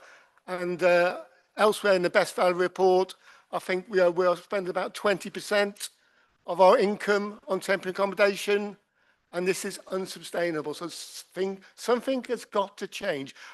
What we have actually put forward is a series of recommendations to the executive about reducing demand, increasing supply, increasing quality, increasing the way people are dealt with. However, what I have proposed in this recommendation to the executive is that we need to have an ambition to solve the temporary accommodation crisis once and for all. Now, this is not going to happen overnight. And, you know, in the past, Newham has struggled and been engaged in firefighting because, frankly, since 2010, I think everybody realised it was pointless expecting the government of that time to produce either the finance or the will to solve the temporary accommodation crisis. Now, we have an opportunity with a new Labour government who has already committed to significant increases in funding for social housing as a whole. But let us be clear, we need to raise our game. We need to show the government that we deserve their trust, because we can deliver on temporary accommodation and houses in general. But let us, you know, it has always been the case that you cannot get affordable, safe, green now, warm housing with security of tenure without government subsidy.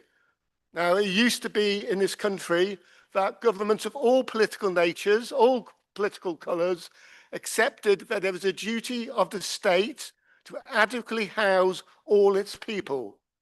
Now, sadly, that duty has gone away. What we need to do is argue for that duty to be restored and for us to have the means to be able to not only improve the way we do things, but get more subsidy, spend it wisely, and house and solve the temporary accommodation crisis.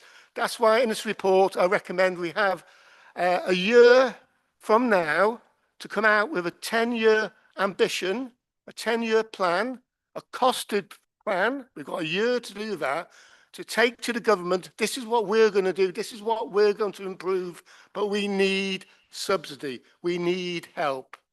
Again, this is a suggestion that there should be a cabinet, a working group driving this process. But also, what we need is the cooperation of all members, of our residents, of all stakeholder groups. And we need to not merely manage the temporary accommodation crisis, we need to solve it. Councillor Gray. Thank you.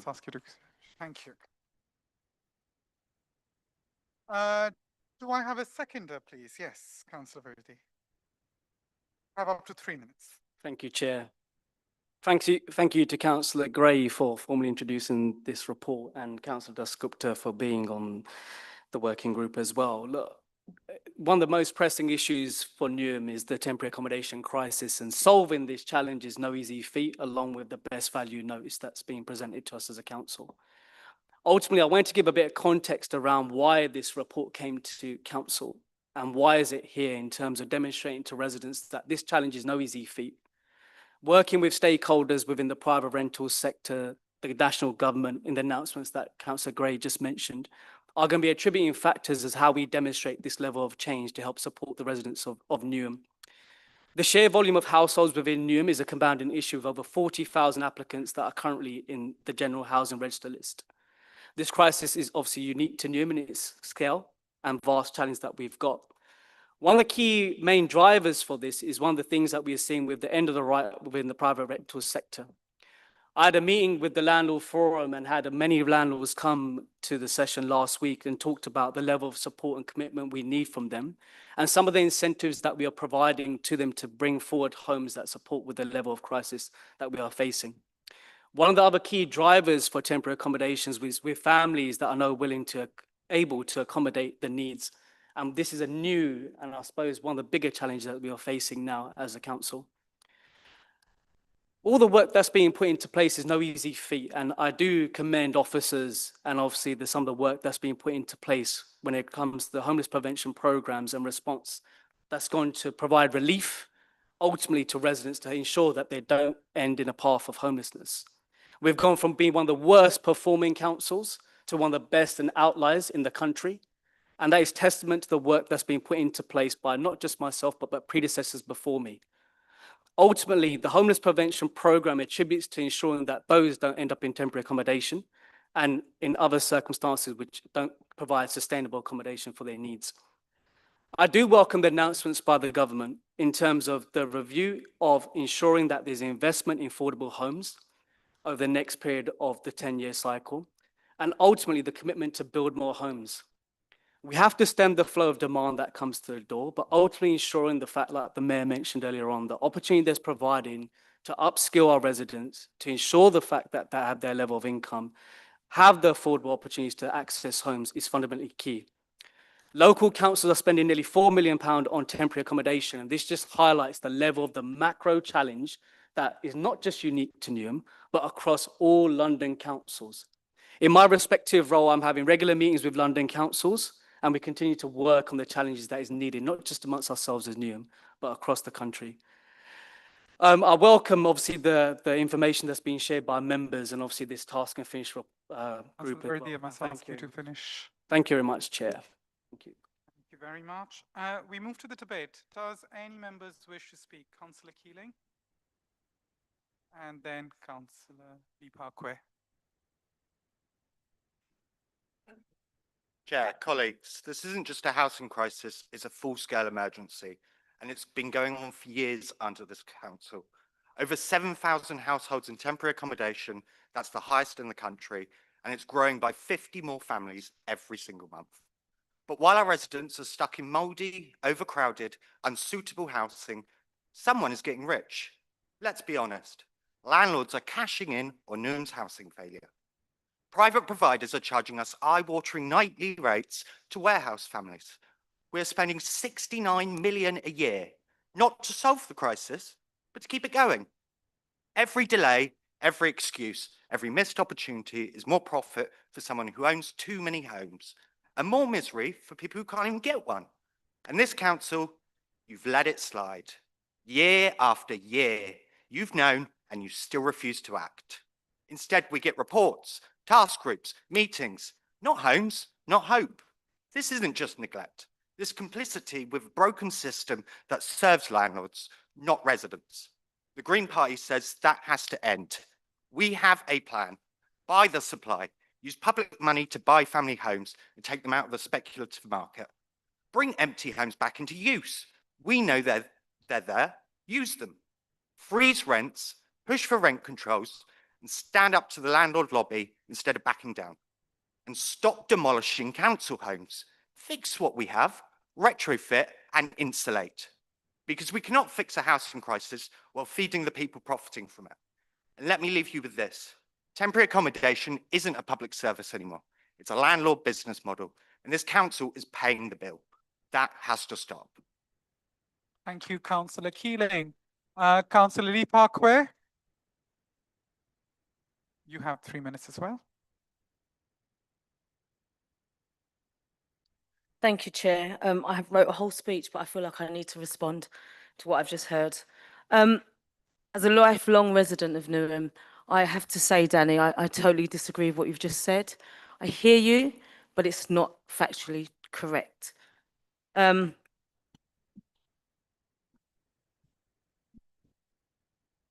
Chair, I strongly support this vital report from the Temporary Accommodation Task and Finish Group. What it lays bare is something many of us have seen firsthand. Newham is at breaking point. We now have more than 7,300 households in temporary accommodation, the highest in the country, and the number is still rising. But beyond every statistic is a family, a child, a resident in distress, often living far from schools, jobs, and support networks. The human cost is staggering. So is the financial one, 68.9 million a year and growing. This is not sustainable, nor is it fair. We are disproportionately affected by housing market failures, welfare caps, policy decisions beyond our control. The private rented sector is shrinking, rents are rising, the landlords are leaving the market. Meanwhile, the number of households in poverty continues to grow. We, frankly, cannot afford to buy all of those properties. The report rightly calls for government to step up, step in, and to recognise the exceptional pressures boroughs like ours, Newham, face, and to rise local housing allowance rates, to unlock right-to-buy receipts, and to fund local authorities based on needs, not just numbers. Without urgent subsidy and reform, we will not be able to meet our statutory duties, let alone our moral ones. We need national action, and we need it now to match the scale of this crisis. I commend this report and urge all colleagues in this room this evening to come together and demand the resources and reforms our residents desperately need. Thank you, Chair. Thank you, Councillor Lee Parkway. Is there anyone else who wants to speak? No? Okay. In that case, Councillor Gray, you have the right to reply if you want to take that. Brilliant. So can we now move to the recommendations which are outlined on pages 25 of the supplementary agenda 2? All those in favor, could you please raise your hand? Anyone against? Any abstentions? And that's unanimously carried. The report has been approved. Thank you very much. We move on to item 18, which is the political proportionality report. And this report is outlined on page 75 on the agenda. As chair, I will be moving this report, and it's as published. Do I have a seconder, please? Thank you, Councillor Brayshaw. I saw you're a bit late. Debate? Anyone wants to have a debate on this? Brilliant. No one. Can we move to the recommendations, which are outlined on page 75 of the agenda? All those in favor, could you raise your hands? All those against? Any abstentions? Unanimously carried. The report has been approved. Item 19, which is the special urgency report. Again, as chair, I will be moving this report, which is outlined from page 81 of the agenda, again, as published. Do I have a seconder, please? Councillor Hudson, thank you very much. We now move to the debate. Does any member wish to speak? No? Okay. Can we move to the recommendations, which are outlined on pages 81 of the agenda? All those in favor, could you please raise your hands? Anyone against? Any abstentions? Unanimously carried. The report has been noted. I'm now going to move to item 20 of the member statements in accordance with part 4, Rules of Procedure of the Council's Constitution, paragraph 13. In accordance with part 4, Rules of Procedure of the Council's Constitution, paragraph 13, 2 statements have been accepted from Councillor John Morris on the recent spending review and Councillor Simon Rush on Employment Rights Bill. You will each have up to 5 minutes to speak. I remind Council that there will be no debate after the speech. Councillor Morris, your 5 minutes starts now. Good evening, Council. We've just seen one of the most consequential spending reviews in recent years. At its heart, the 2025 spending review is about investing in our future, in the NHS, in defence, in security, in education and skills, as well as making bold commitments in housing, transport and clean energy. Let's be clear, these aren't just line items in a budget. These are choices that will determine whether the UK can finally confront one of its greatest challenges: poor productivity and slow growth. Let's begin with housing. The government has pledged 39 billion over the next decade for affordable homes. That's not just good policy, it's good economics, because we don't build enough homes, especially affordable ones. We don't just create a housing crisis, we strangle opportunity in boroughs like Newham, where housing pressures are among the most intense in the country. These investments can be transformative. Then there's transport. The spending review commits to more than 15 billion to improve citywide transport in systems from Manchester to Merseyside and yes, to London as well. We see upgrades to rail lines like East-West Rail, new funding cycles for cycleways and smarter and more reliable bus services. We all know the daily cost of congestion, delays and overcrowding. They waste time, wear people down and hold the economy back. Efficient, modern transport systems connect talent to opportunity.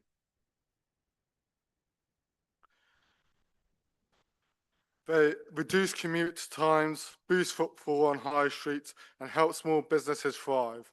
And crucially, the review backs the green energy transition with over 14 billion for nuclear projects like Sizewell B, 2.5 billion for small modular reactors, and billions more for home insulation and electric vehicle infrastructure. Why does this matter for productivity? Because high energy costs are a hidden tax on businesses, especially manufacturing, retail and logistics. We don't modernise our grid, we won't decarbonise and we won't stay competitive. Clean energy also brings jobs, innovation and resilience. For years, the UK lagged behind its peers. This spending review begins to change that. We recognise that if we want higher wages, more business growth and a stronger tax base to fund our NHS, schools, we must build homes, build infrastructure, and build clean, secure power, and build the confidence that the government is committed to long-term growth. But let's bring it back home. This work by the government mirrors the amazing work by Newham Council. Newham is the 4th highest for council housing starts in the entire country. Newham Council has invested in active travel infrastructure such as the Royal Docks Corridor and a borough-wide 20-mile-an-hour zone. Its Just Transition Plan has won international recognition and awards for its work of inclusive growth and social equity in terms of mitigating climate change.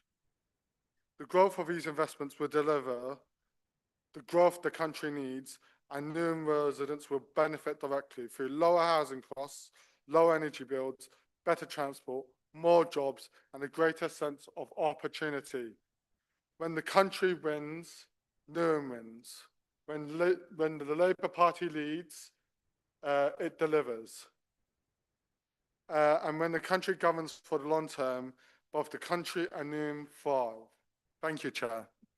Thank you very much, Councillor Morris. Can I now please call on Councillor Rush to address Council? And your 5 minutes will start once you reach the lectern. Fast. Okay. Thank you, Chair. Evening, everybody. Evening. The Labour, it's Simon Rush, Councillor Pastor West, Cannington East. I thought I'd talk about the Employment Rights Bill, which we're all aware of. It's in its final stages currently through in the House of Lords. The Employment Rights Bill is integral to its promised legislation to improve lives of all working people in this country, including Newham. As we all know, many people in our borough in Newham often struggle to juggle several jobs to make ends meet, damaging their rights to a family life and ensuring food is put on the table, and obviously a roof over their heads. A difficulty often because of greedy landlords continuously increasing rents. The Renters' Rights Bill here will help negate that issue. Many have multiple jobs due to zero-hour contracts and the lack of worker protections. The legislation will give our hard-working residents rights to guaranteed hours, collective agreements, wages in the event of a shift cancellation, and of course, rights to flexible working. This will end once the bill passes into legislation with these rights from the get-go. Instead of waiting 3 days for sick pay, you'll receive it from day one of sick leave, again enshrined in law. There will be changes to parental leave, such as removing qualifying periods of employment. This will include paternity leave and bereavement leave. Dismissal changes will improve workers' rights from the start of employment, such as removal of qualifying periods of employment. There will be outsourcing protections for public service workers. As a non-union activist, I welcome these positive major changes for unions that have not occurred in 30 years. As you all know, unions have been eroded under various Tory governments. Union rights that are made extinct for the protection of all workers will be restored, comrades.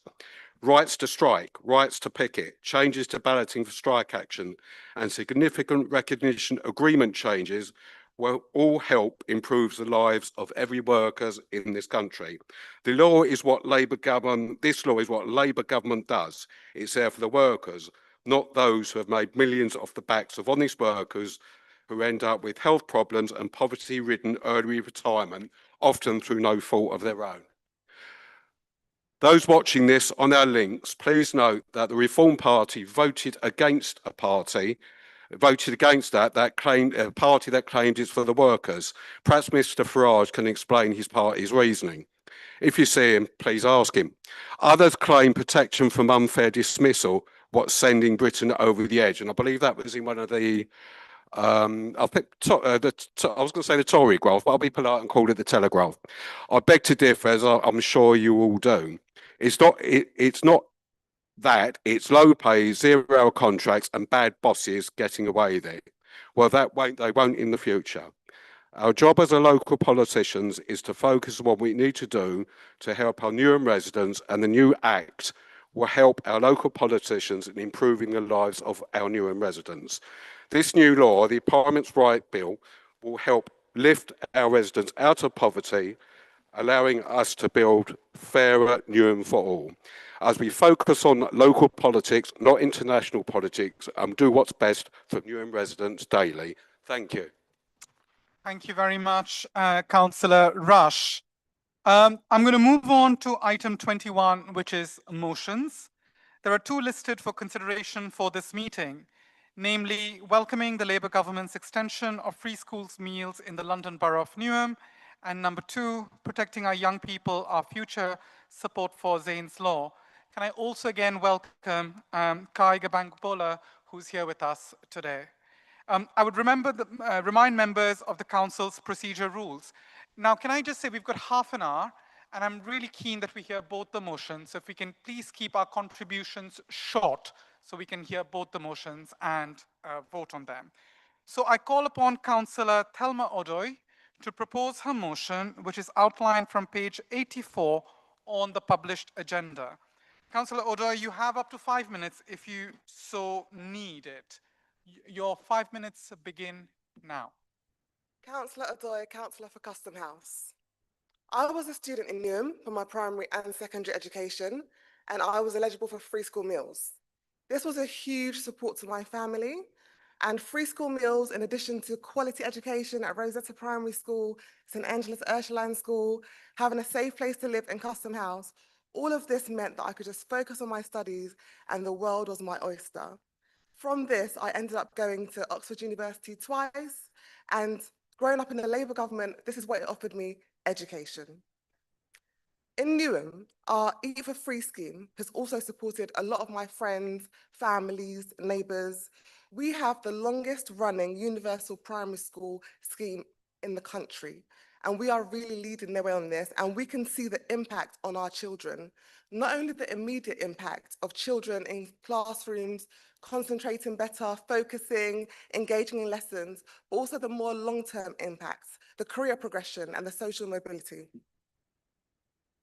In Newham, we have seen the benefits of feeding our children, namely social mobility. East Ham has been ranked the top constituency for opportunity, followed by Stratford and Bow. This means that East Ham is first when it comes to providing opportunity to disadvantaged young people. Again, in East Ham, we have Newham Collegiate Sixth Form Centre, and this is recognised as one of the best sixth forms in London because it gives a better success rate of Oxford applications, better than Eton. So, as I'm saying, the way we feed our children is really supporting them along with other things as well. Having taught within Newham and outside of Newham for over 10 years, I have come across many children. Some children come to school on an empty stomach. Some children are not eligible for free school meals. However, we can clearly see that they would benefit from this. And so this is why I think Labour's plan to extend free school meals to secondary school students is much needed. It is really going to support children across the country. It's going to lift 100,000 children out of poverty. Here in Newham, we're going to see 14,000 children benefit from this policy, and across the country, over 500,000 children. This is why I joined the Labour Party all those years ago, because they care about children. They care about their all-rounded experience, quality education, a good start to the day with a free breakfast, and also nutritious meals. This is what the Labour Party is all about. They care about children, they care about education. Free school meals are essential to children.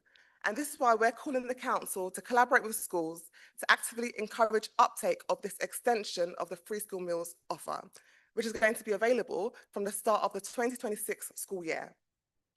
As a teacher, I know how important it is to keep communicating with parents, keep them updated, keep them informed. And this is why we think it's so important that we encourage schools to inform parents about this new policy, help them with the application before September 2026. As a teacher, I have told parents about holiday schemes, vouchers, competitions, trips, and all of this has really nurtured their child in several ways. I have had students who are now adults come to me and say, "Miss, you recommended this particular thing," and I talk about this in interviews, I write this in personal statements.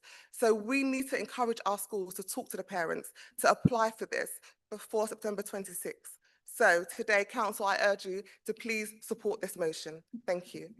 Thank you very much. Do I have a seconder for this motion, please? Councillor Firdaus. You have up to 3 minutes. Thank you, Chair. Welcoming the Labour government's extension of free school meals in London Borough of Newham is hereby seconded, as it aligns with the government's plan for change to break down barrier to opportunity and give children the best start in life. I support this motion from my heart because the unprecedented expansion will elevate 100,000 children across England out of poverty.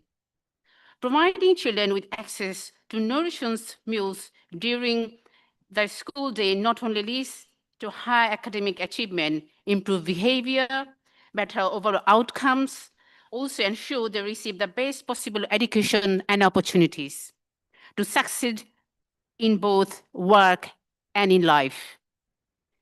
These expansions marks a historic movement for our country, offering crucial support to families in greatest need for furthering our plan to change to ensure every child, regardless of their background, has an equal chance at success. We advocate for this policy as it is vital to make known to our residents and families the significant benefits the Labour central government free school meals policies will bring to our students in Newham. I ask the Council to implement these policies as soon as the central government proceeds. So please, colleagues, support these motions. Thank you. Thank you very much, Councillor Firdaus. We move to the debate. Is there anyone who wishes to speak? Councillor Higgins and then Councillor Onovo, if you can keep your contributions short. Thanks, Chair. Councillor Nate Higgins, Stratford Olympic Park. Greens welcome this motion and the long overdue step forward it represents. No child should go hungry. You've heard me say that before. And I'm proud that Newham helped lead the way on free school meals for primary school children. But let's be honest, the government's action just doesn't go far enough. In my view, this motion misses the moment in terms of recognizing that half of children in Newham are still growing up in poverty, with a third facing food insecurity. The government's action will help, but it's not enough. Greens have been calling for universal free school meals for years. We've proposed funding it in our alternative budget, stepping in to plug the gap in what national government offers. We still believe we must do this because while this funding is welcome, it's delayed until 2026 for no good reason, and thousands of children will go hungry in the meantime. We also need to ensure funding is sufficient to provide good quality meals that provide all the nutrition that children need. Some providers have reported issues making ends meet. We must make sure that doesn't affect the food quality. And we're delighted that Labour are finally listening to Greens, the National Education Union, and others on the need for expansion of support. But if we're serious about ending child poverty, we cannot ignore the two-child benefit cap, a policy that punishes children simply for being born, that hits working families, global majority families, families of faith, disabled families hardest, and that traps half of Newham's children in poverty. Labour didn't introduce it, but continuing it is a political choice. And now we're told by ministers that protecting disabled people from benefits cuts might mean the cap will have to stay. That is grotesque. You don't fix poverty by pitting vulnerable people against each other. You fix it by taxing wealth, by ending loopholes for the richest and investing in the basics like food, housing, and dignity for everyone else. We're always told there's no money, but these so-called tough choices always seem to land on the poorest, never the wealthiest. Let's support this motion, but let's also be honest. Crumbs from the table will never be enough. Thank you. Thank you very much. Can I ask Councillor Onovo next? You have 3 minutes as well. Sorry? We've been using the small clock. Yes. It's been all working. Don't worry, people. It's all running. Thank you, Chair. Melanie Onovo, Maryland Ward. To respond to Councillor Higgins' comments, nobody here has claimed that the provision of free school meals to children in families on universal credit is the best we can do, but it is a meaningful step that will bring up to 100,000 children out of poverty. And I think it is slightly reckless to say, well, they always say there's no money. Unfortunately, it is the case that what we inherited from the previous government put us in such a financial position that we had to make difficult choices, yes, but this is the beginning and not the end. This policy is the floor and not the ceiling. And so I would encourage members to support this bill without making suggestions of things that I'm sure the Greens themselves would struggle to cost. Now, on to my speech. I was born in this borough, and I was one of many children in this borough who went through the school system here. Not quite eligible for free school meals, but still living in relative poverty. At secondary school, not many years ago, whether you can believe that or not, some of my friends often went without lunch, including me, not because of lack of hunger, because we had no money to eat. Sometimes friends would buy us meals from the credit on their accounts, and sometimes they would share their leftovers with us. This was and still is the reality for many children in this borough and beyond. When a child is left hungry, the focus that they need to turn hard work into opportunity and social mobility is lost. The impact on attainment, behavior, mental health, and a child's dignity is well known. Newham has one of the highest numbers of families on universal credit in London. According to the LGA, as of March 2025, nearly 70,000 people in Newham were on universal credit. That means many children in our borough are at risk of falling behind, not because of a lack of ability or ambition, but because their most basic needs are not being met. And this change by this Labour government that did not come in the 14 years previous is a meaningful step to changing that. I'm proud to celebrate this government's change. It's a common sense policy and it has life-changing impacts. Such a simple change will give more children a better chance at success and help ensure that they have the best start at life and the life chances that they deserve. Thank you very much. Thank you very much. Thank you very much, Councillor Onovo. Is there anyone else who wants to speak? Councillor Mirza.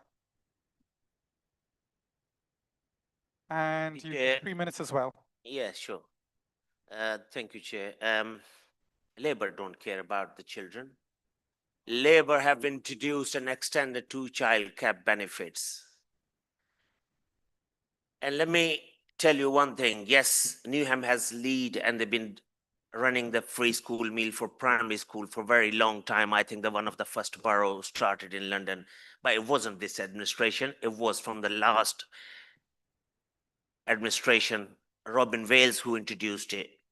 This administration have abolished the Every Child Musician program. They don't care about the children in borough. My wife is a teacher, Chair, and she tells me the stories how children are struggling. And not every child in a school get a free school meal. Some of the children not eligible because they don't pass the threshold to get a free school meal. I will urge this council, I will welcome that decision. I will support this motion, by the way, but I'm just saying we should, it's not funny, is it?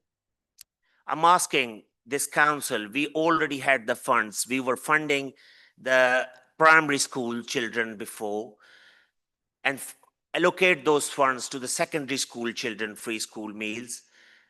Now the GLA is paying for the free school meals, so there's no burden for Newham Council to pay for a primary children free school meals.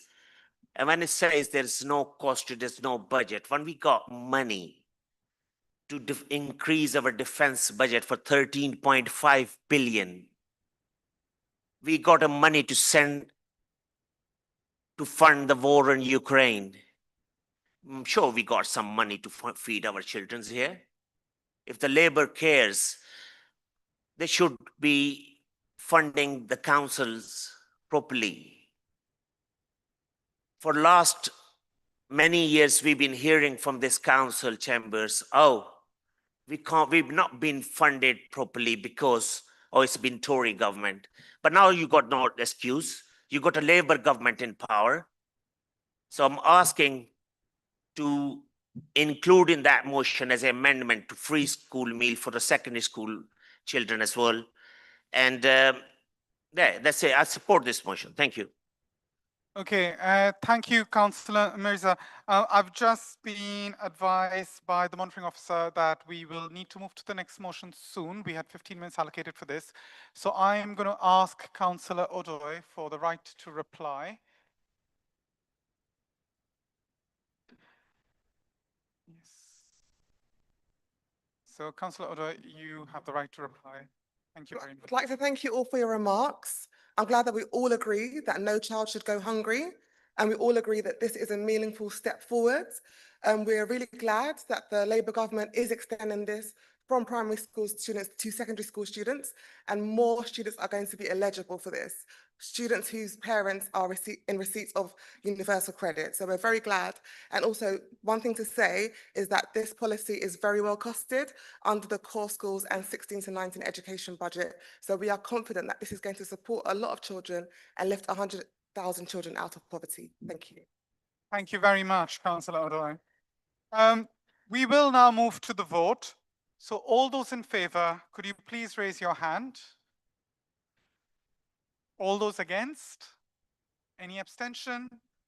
So it's unanimously carried. Thank you very much. Okay, swiftly moving on to motion 2. We have 12 minutes for this motion. So can I ask all proposers, seconders, and amendments and everything to please keep it very short. I call upon Councillor Nate Higgins to propose your motion, which is outlined from page 85 on the published agenda. Councillor Higgins, you do have 5 minutes, but if you could keep it shorter. Thanks, Chair. And just before my time starts, I just wanted to say procedurally, I've spoken with Kai and we're happy to accept the Labour amendment to this motion. We're also removing the word suspected from the first bullet point, so that should save some time. I'm proud to bring forward this Green Group motion in support of Zane's Law. I want to begin by thanking Zane's father, Kai, for joining us in the chamber tonight.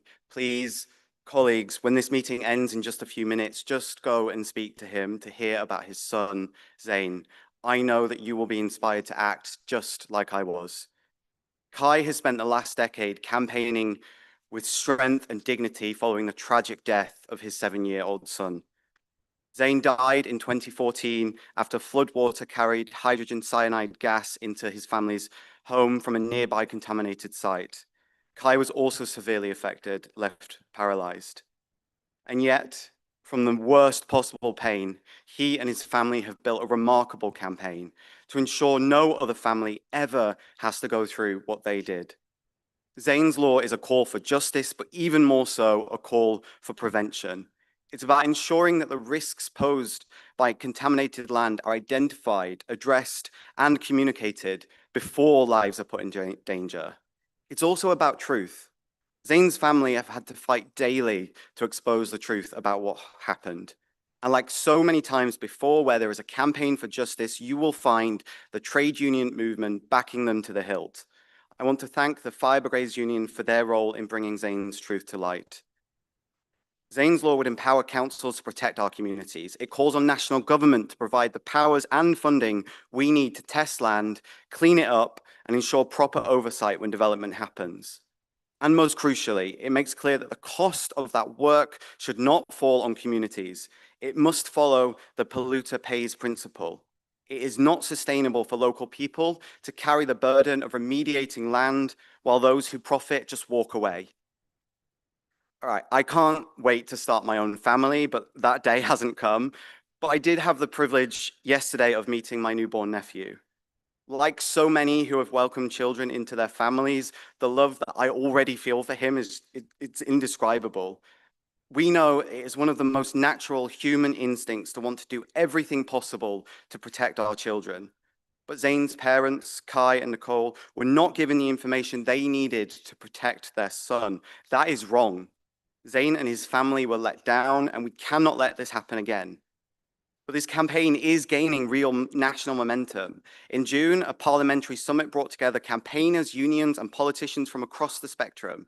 It was chaired by Green Party peer Natalie Bennett and attended by the Secretary of State, Steve Reid, who confirmed the government's support. And just last week, the Mayor of London publicly backed Zane's Law, building on a motion from Green London Assembly member Zach Polanski. Now it's Newham's turn to add a voice. We are one of the youngest boroughs in the UK. We are also one of the most rapidly developing. And as climate change drives more frequent and intense flooding, we cannot ignore the dangers posed by buried toxins, old landfill sites, and inadequate remediation. The risk is real, the responsibility is ours. This motion is not about halting development. It's about ensuring it's safe, responsible, and transparent. It's about making sure every child in Newham grows up in a clean and healthy environment and that families can live without fear of what might be beneath their homes or schools. Zane's story is a tragedy, but that tonight we have the chance to show that it won't be the end, that this council is willing to speak up, to stand with campaigners, and be part of a growing national movement demanding justice, demanding truth, and demanding change. Please support this motion for Zane, for Kai, and for the future of our borough. Thank you. Thank you. Thank you, Councillor Higgins.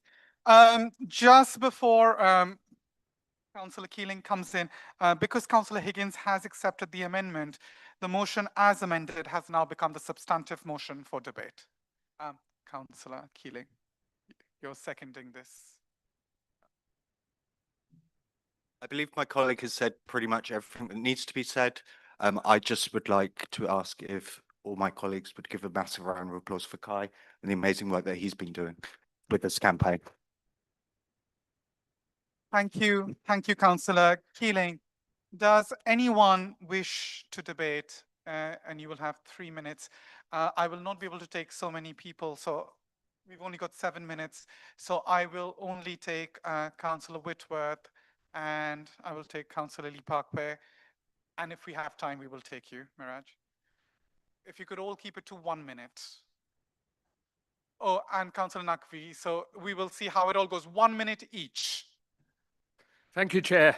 John Whitworth, Councillor for West Ham Ward. Thank you, Chair. I'm very happy to support this motion, and I'd like to commend the work that has been going on for a number of years on this issue, and particularly again for Kai for his tireless efforts, and we're very pleased to see you here tonight. You remember that this was brought before the previous meeting, but couldn't be heard because of time. We had an amendment as well.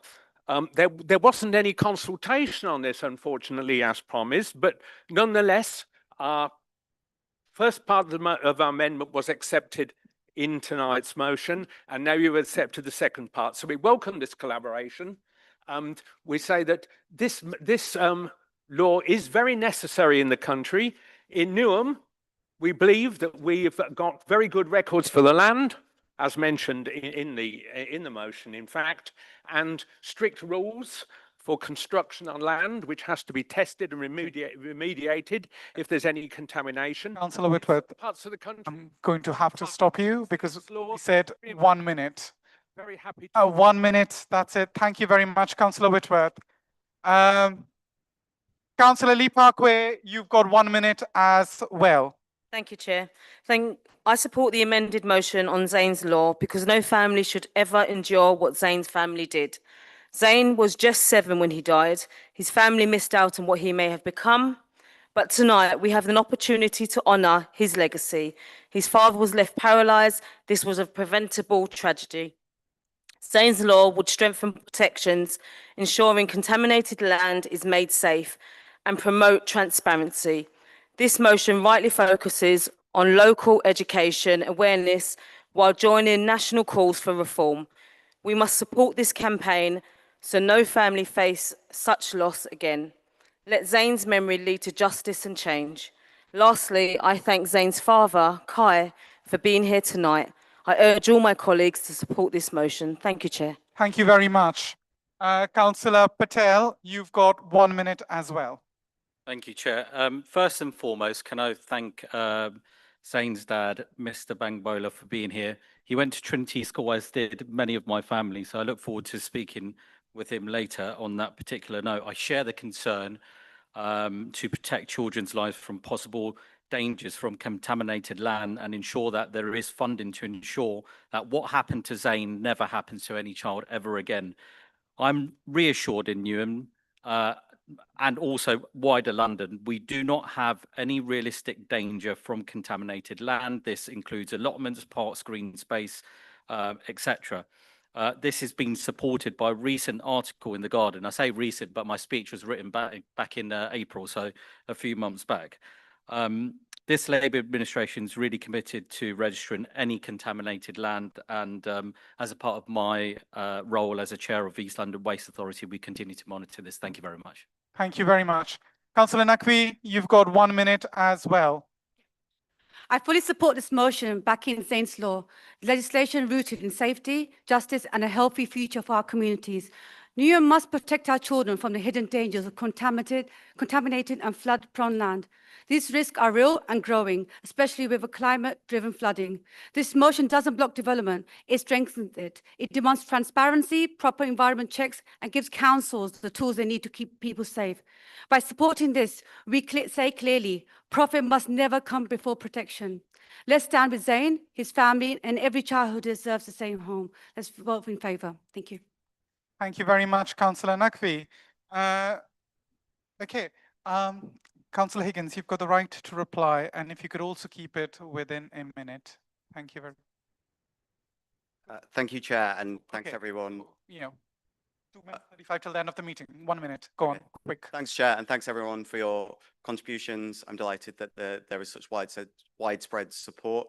I just want to urge members, this motion, this is not the end of Newham's action in support of Zane's law. It's the start. It's a call of action for every person in this room to spread the message of what you've learned and what you've heard and what you will hear from Kai when you talk to him after this evening. Talk to our MPs, talk to the government, talk to officers.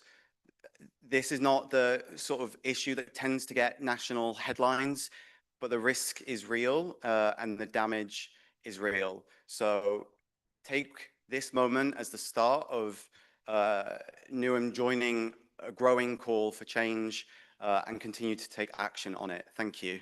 Thank you very much, Councillor Higgins. So moving on to the vote. So now, as we've known, so the motion as amended is now the substantive motion which we are voting on. All those in favour, could you please raise your hands? Anyone against?